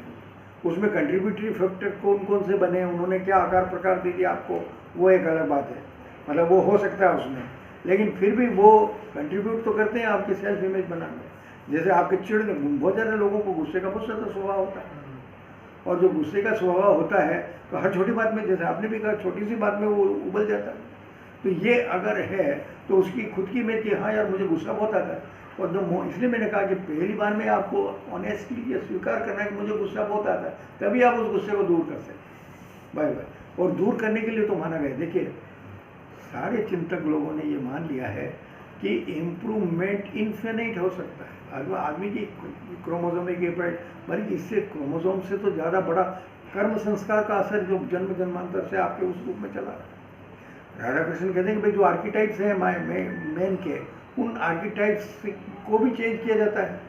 जो आपके भाई हमारे यहाँ कभी कभी आपने सोचा होगा कि जो शास्त्रों में इतनी ज़्यादा तपस्या और इन सब की बात की गई, ये क्या है? It is not only physical, ये आपके उस लेवल के भी चेंजेस के लिए इम्पोर्टेंट है। क्योंकि जब आप तपस्या करते हैं, आप कुछ और करते हैं, सारी एनर्जी को कहीं और जगह लोकेट करके और एक कंसंट्रेट करते हैं, तो वो इलेक्ट्रोसाइकोट्रोमेटिक भी चीज़ों को चेंज करना और ट्रांसेंड होता है। और हाँ ट्रांसेंड होते हैं, हार्मोनल आपके चेंजेस आएंगे। तो बहुत सारी बात है, ऐसे लोगों को हार्मोनल चेंजेस आ गए तो उनकी जो प्रवृत्ति जो आप कह रहे हो कि भाई वो मानता ही नहीं है, वो हो गया। तो भाई ऐसे आप देखिए कि अशोक कैसे चेंज हो गया जब उसने इतना सारा सबको मैसे कर देखा, जबकि वो तो माना जाए तो चंडाशोक है, अशोक का नाम ही चंडाशोक था, जो किलिंग करने में कि अपने भाइयों को जिसने मार दिया, सारा सब कुछ कर दिया। लेकिन उसी का उस कौन सा कल की युद्ध में, कलिंग के युद्ध में हृदय परिवर्तन हो गया। ये जो हृदय परिवर्तन है ये क्या चीज़ है? अगर केवल वंश परंपरा और ये अपने क्रोमोसोम के गुण ही होते तो ऐसा परिवर्तन के उदाहरण हमको नहीं मिलते हैं, लेकिन हैं ऐसे और होते हैं। तो वो जो होते हैं वो उसकी व्याख्या यही हो सकती है कि भाई ये एक हमारा पक्ष है।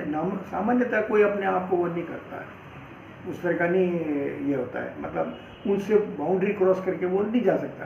पर उसके लिए इसीलिए कहा गया निश्चय और प्रयत्न, ये दो चीज़ें हैं जिनसे आप प्रयत्न के लेवल अलग अलग होंगे और हम चाह सकते हैं। मैं ये चाहता हूँ कि अगर हम प्रयत्न सही तरह से करें तो परिवर्तन हो सकता है। मतलब आप अपनी सेल्फ इमेज को तो इम्प्रूव कर सकते, बहुत सारे लोगों ने की भी है, हम भी करते ही हैं। भाई ये गलती हुई है इसको ठीक करना। तो ये जो रिफॉर्मेशंस हैं ये अपन करते हैं, अपने प्रयत्नों से होता है। तो जहाँ तक अपना प्रयत्न सफल हो जाते हैं तो हमारी इमेज वैसी बन जाती है। उसमें सर नॉलेज की भी जरूरत है। जैसे हाँ, ये आपने हमें नॉलेज दी, ये हम भाग्यशाली हैं कि आपने इतनी बातें कही। अब हम जाकर के मनन करेंगे, चिंतन करेंगे और अपने आप को बदलने की कोशिश करेंगे। ये नॉलेज आपने हमें दी इस वजह से। पर कई सारे ऐसे लोग हैं जिनको ये नॉलेज अवेलेबल नहीं है। बिल्कुल सही कह रहे हो आप, लेकिन ऐसा है कि आपने ली, अब सब आप लोग इस मैंने बोला तो सबके लिए ही है, पर आप अपने लेवल पे ही लोगे उसको और उसको इम्प्रूव करोगे। आप ज़्यादा कर सकते हो, ये कम कर सकते हैं, वो उनसे भी कम कर सकते हैं, ये सबसे ज़्यादा कर सकते हैं। तो ये तो ऐसी चीज़ सब्जेक्टिव चीज़ है कि इसमें कौन कैसे क्या करता है। लेकिन आप जो बात करें वो सही है। हमारा जो उद्देश्य है अपना वो यही है, हम ये चाहते हैं कि भाई जो कुछ है, जितने साल अपनी ज़िंदगी के बचे हैं, अपन मित्र लोग बैठते हैं और कुछ बात कर लेते हैं, कुछ समझ लेते हैं। तो अच्छा टाइम 24 घंटे में से मान लीजिए 1 महीने में एक बार अगर हमने बात कर ली तो एक अच्छा लाभ ही है। और आप सब लोग इस माध्यम से मुझे काम करने पढ़ने का और मौका दे देते हैं, क्योंकि मैं यहाँ पे कभी भी वो फालतू की चीज़ें ना करके जो मुझे समझ में आएगा, जो मुझे पसंद होगा और जिसके बारे में मैं क्लियर हूँ, हाँ, आप वही बात बहुत ही अच्छा एनालिसिस रखते हो आप। तो मैं जब तक वो बात नहीं कहूँगा, जब तक मैं खुद पहले उसको ठोक बजा ना ले और मुझे लगे कि ये बात कह सकता हूँ मैं, तो ही कहता हूँ मैं। यहाँ मुझे कोई और वो तो ना तो आप कंफ्यूज लगते हो ना कंफ्यूजिंग लगते हो। हाँ नहीं, पर आपने भी जो बात कही ना प्रतोष जी, तो मतलब यानी कि आपका कहना है ठीक है, जेनेटिक जो प्रभाव जो होते हैं उसके अंतर्गत तो कई सारी चीज़ें प्रवृत्तिगत हमको जो है जेनेटिक उसके अपना बायोलॉजिकल मिली हुई है, परंतु जितना एफर्ट से मतलब यानी हम आपको अपने आप को मतलब आत्मबोध को हम बढ़ा सकते हैं, जितनी परसेंटेज मतलब परसेंटेज तो कुछ तय नहीं है ना, ठीक है, अधिकतर प्रभाव उसका रहता है मान लीजिए, तो जितना गुंजाइश है उतना तक पहुंचे तो कदाच शायद मतलब यानी कि उसके अंदर मतलब और द्वार भी आगे खुल सकते हैं। पर हम जितने एफर्ट्स तो मतलब यानी कि रोकना वो उचित नहीं रहेगा, बिल्कुल। एफर्ट्स तो जारी रहना ही आप जो चाहिए। कह रहे हैं उससे डिटरमिनिज्म आ जाता है। हाँ नहीं नहीं सर, मैं वो नहीं कह रहा, मैं तो ये कह रहा था स्कोप थोड़ा कम हाँ, स्कोप- कम हो जाता है। हाँ, क्योंकि scope आप से limit हमने ये रहता है। मान लिया कि उतना तो कम से कम है ना, हमने ये वहाँ मान तक लिया तो कि है, वो है है। और सर ने ये दूसरे भी उदाहरण दिए जिसमें स्कोप वाली बात को बिल्कुल ही टॉप से हाँ, टॉप वो कर दिया। बिल्कुल जैसे- हृदय परिवर्तन जैसे वाली बात वाल्मीकि होगी। का उदाहरण, हाँ, बिल्कुल ही बिल्कुल ही वो ट्रांसेंड ही कर गया। है, वो कालिदास है ना, कालिदास हाँ। देख लीजिए, वो बिल्कुल ही- देख लीजिए, उन सब तुलसी खुद है। तुलसी खुद है। बिल्कुल ट्रांसफॉर्मेशन हो गया। Yes। वो सारे रूल्स को और सबको उन्होंने Over- सारे एक्सेप्शन किसी के जीवन में कोई घटना ऐसी घटती है कि हाँ, उससे वो टोटल ट्रांसफॉर्मेशन transformation हो जाता है। अदरवाइज इट्स अ प्रोसेस और सब आदमी धीरे धीरे इम्प्रूव कर और अपने प्रयत्न से भी कर सकते हैं। वो भी होता ही ये है। बात है, अच्छा, आपने बहुत जो ज्यादा रखी न हो, बात, ये बात सही है। बहुत ज्यादा न भी हो, लेकिन कुछ तो आपके प्रयत्न, हाँ, क्योंकि अगर अपन टोटल बिल्कुल स्कोप नहीं हो तब तो फिर वो मानव स्वभाव और इंस्टिंक्ट के मानेंगे तो we will be equal to animal. Yes। फिर वो कुछ करता नहीं, फिर तो वो कुछ तो कुछ करता प्रयत्न नहीं उसको करता। तो जो और कुछ है वो तो उसको जो सीधा भूख लगी तो खाना खा लिया, ये करिए तो सो और ये गया। क्यूमुलेटिव होता है ना सर, हाँ। क्यूमुलेटिव होता है, ये बड़ी की तरह है। आपने कुछ अपना इम्प्रूवमेंट किया, वो इम्प्रूव्ड कॉन्शियसनेस जो है आपकी हाँ। या सेल्फ इमेज, वो और फर्दर आगे बढ़ जाएगी। डबल मैं इम्प्रूवमेंट, वही कहना चाहता हूँ। डबल इम्प्रूवमेंट एग्जैक्टली, यस, ऐसे जुड़ता जाता है। मतलब अगर हम ये मानकर भी ये बैठे हैं कि भाई हमारा तो genetic ये बात बहुत problem है, जबरदस्त है। हाँ, ये जो क्यूमुलेटिव जो है ना इफेक्ट उसका, वो बड़ा जबरदस्त है। कई इसलिए प्रयास नहीं प्रयास नहीं छोड़ने चाहिए। हाँ। कई जन बात बात में कह भी देते हैं ऐसे कि भाई मैं तो ऐसे ही हूँ। हाँ, लेकिन वो गलत कह रहा है। वो गलत है, वो उसमें गलत है। लिखा है आपको कि गलत कह रहा है। मैं तो यहाँ नहीं जो यार माने में तो यार, देखो, मैं तो हाँ, ऐसे ही ये हूँ, मैं यहाँ नहीं मारो नहीं बे। हमारो नहीं। ठीक है, ये तेरे बाप से भी होगा। तो एक बार ठान तो ले लेगा सब नहीं, इस बात ये जो वार्ता की सार्थकता सब यही है सबसे बड़ी। Exactly। ये सबसे बड़ी सार्थकता है कि आज हम 4-6 जने सुन रहे हैं, अब और आगे 6 जनों को पहुंचाएंगे अपने तरीके से, उन चीज़ों को पहुंचाएंगे। साहब उन्होंने ऐसा बोला, अब आप भी इस पे विचार अपने कम से कम अपने घर में तो कहेंगे, अपने घर में तो कहेंगे, अपने बच्चों को तो कहेंगे कम से कम। जहाँ कहीं अवसर आया तो ये बात तो करेंगे। पॉजिटिव ही है। ठीक है। अब जैसे दुनिया भर का अभी देखिए ना, अभी चल रहा है, जैसे मान लीजिए फिलिस्तीन और मतलब इजराइल का चल रहा है, ये मतलब हमास का चल रहा है, जो भी कुछ है, उधर यूक्रेन रशिया का चल रहा है, तो उसका इफेक्ट क्या है? एक एक व्यक्ति के ऊपर इफेक्ट पड़ रहा है, इसके ऊपर नहीं पड़ रहा है, नहीं कोई उसको कितना सिंसियरली लेता है, कोई इमोशनल है तो उसको कोई कितना उसको तो गहराई में ले जाता है, विचारों के उसमें डीप में ले जाता है। अरे यार क्या क्या होने जा रहा है, दुनिया विश्व युद्ध हो जाएगा तो अब क्या होगा, क्या मतलब अलग अलग तरह से जो चिंतन करने वाले हैं, उसका जो है उसका उसके ऊपर उस हिसाब जो ज्यादा इमोशनल है उसके ऊपर ज्यादा इफेक्ट पड़ रहा है, जो कम इमोशनल ऊपर अलग-अलग प्रभाव कम इफेक्ट पड़ रहा है। अपन कहिए वटा दूर बिजनेस वर्ल्ड में एक वो बड़ी वाली बात है, वो नहीं और बाद में नहीं पर भी छोटी सी भी घटना होती है बिजनेस वर्ल्ड में हलचल शुरू हो गई, तो उसका प्रभाव भारी साहब, बहुत भारी ही आता है। सारा भाई आपका आप देखिए कि स्टॉक मार्केट ऊपर नीचे हो रहा है। लेना हाँ जी। पूरे बिजनेस वर्ल्ड में हलचल शुरू हो गई। हाँ। क्या पता क्या हो रहा है, इसका क्या होगा, हो और रहा है। हमारी करोड़ों अरबों की संपत्तियां हैं, उनका फैक्ट्रियों का, इनका उनका पूरा स्टॉक मार्केट अपन तो कुछ नहीं भाई, तो किराना मेरा घर गिरा देगा, वो क्या करेगा। हाँ। और ये स्थिति पर बाकी जिनको करोड़ों की पूंजी लगी हुई है उनके लिए तो बहुत ज्यादा मतलब। अब कुछ लोग ऐसे भी होंगे जो कहेंगे आप फालतू लोड क्यों ले रहे हैं हाँ, हाँ, हाँ। या बैठे बैठे, हाँ, हाँ, हाँ। या तो कुछ नहीं हो रहा ना। वही कह रहा हूँ, अरे बात अपन तो भणी बोलना में वही अपन अटे थोड़ी अपन नहीं नहीं रहता नहीं हो रहा है ना। तो नहीं रहता। काय वो? हाँ, तो वो दोनों तरह के लोग हैं, दोनों तरह के लोग हैं। और मेरे ख्याल से ये और ठीक वैसे है। जो है देखा जाए तो कहीं पर भी छोटी से छोटी भी कोई घटना होती है ना इस पृथ्वी पर, कहीं पर भी वो तो है। सौर मंडल में भी कहीं पर भी होती है, तो उसका एक इंडिविजुअल के ऊपर इतना सा लेश मतलब इफेक्ट तो होता ही है। ये तो एक बात मतलब सर्वमान सत्य, मैंने पता नहीं कहाँ से मतलब मंगल जी सर ने बताया था एक बार कि मतलब कहीं पर भी छोटी से छोटी घटना भी होगी ना, उसका हर इंडिविजुअल के ऊपर कहीं ना कहीं इफेक्ट होता है। कम से कम ज़्यादा कम का कुछ नहीं कहा जा सकता, होता जरूर है, इफेक्ट जरूर आएगा। हमको नजर नहीं आएगा, हमको पता नहीं लगेगा कि इसका इफेक्ट वो वाला इफेक्ट, पर अल्टीमेटली कहीं ना कहीं आएगा वो वातावरण के अंदर, वातावरण के प्रभाव के अंदर ही हम हैं, तो हम उससे बच नहीं सकते उस इफेक्ट से। वो तो क्रिया और प्रतिक्रिया तो वो तो है ना, बिल्कुल सही है। और दूसरी एक बात है तो आपको नजर नहीं आवे अलग बात है। जो हाँ वो हो रहा है, हमको नजर नहीं आ रहा, उसका मतलब ये नहीं कि नहीं हो रहा है उसका इफेक्ट। पूरा जो जगत है वो एक्चुअल में इंटरकनेक्टेड है, कहीं गैप नहीं है, वैक्यूम नहीं है, सब Vacuum जगह नहीं है। पूरे हाँ, विश्व में एक कहीं ना कहीं वो हाँ कॉस्मोस में एक जुड़े हुए हैं। दूसरे से तीसरा अपने आप ही होता है। आप नहीं जान रहे इसका मतलब ये थोड़ी कि वो नहीं है वो ये तो है ही। अब तो साइंस ही मान रही है ना, साइंस तो ये मान रही है। जो आपका वाइब्रेशनल एग्जिस्टेंस है वो तो सभी जगह व्याप्त हो रहा है, जुड़ रही है एक दूसरे से। आज अपन सब लोग एक मानसिकता के आ रहे हैं तो कहीं ना कहीं वाइब्रेशनल वाइब्रेशनल यूनिट हुई तो हुआ ना, कनेक्शन हुआ इसका, बाकी कनेक्शन थोड़ी होता है। तो हो ही नहीं सकता। और जो साथी लोग नहीं आ पाए तो मतलब यानी कि उसका भी कुछ ना कुछ कारण है, अपना मतलब होगा, कारण क्या है। कारण होगा, उनका अपना वो है। उनका वो है। ऑन्टोजीनी, फाइलोजीनी, वो वर्ड है ना। हाँ। पर आप जो सब लोग आए बहुत बहुत धन्यवाद हाँ, आपका के समय बहुत निकाला अच्छा लगा आपने। सर, बहुत यस, आपको ही- धन्यवाद नहीं, सर। नहीं, नहीं, बहुत अच्छा आपको लगा। धन्यवाद नहीं कि आपने अरे मेरा तो क्या धन्यवाद, हम तो वैसे ही हाँ, बैठते रहते हैं सुलभ कर मतलब रहे कि- हैं। पर मेरा ये था कि मतलब यानी कि जितना हो सके अपने साथियों को जो भी लाइन में इंटरेस्टेड है इसीलिए उन सबको कुछ ना कुछ तो वही लाभ तो तो मिले। धन्यवाद का वो अगर समय निकाल सकते हैं तो अच्छी बात है, अच्छी बात है। मैं कावड़िया जी से जी, उस दिन मिला बस।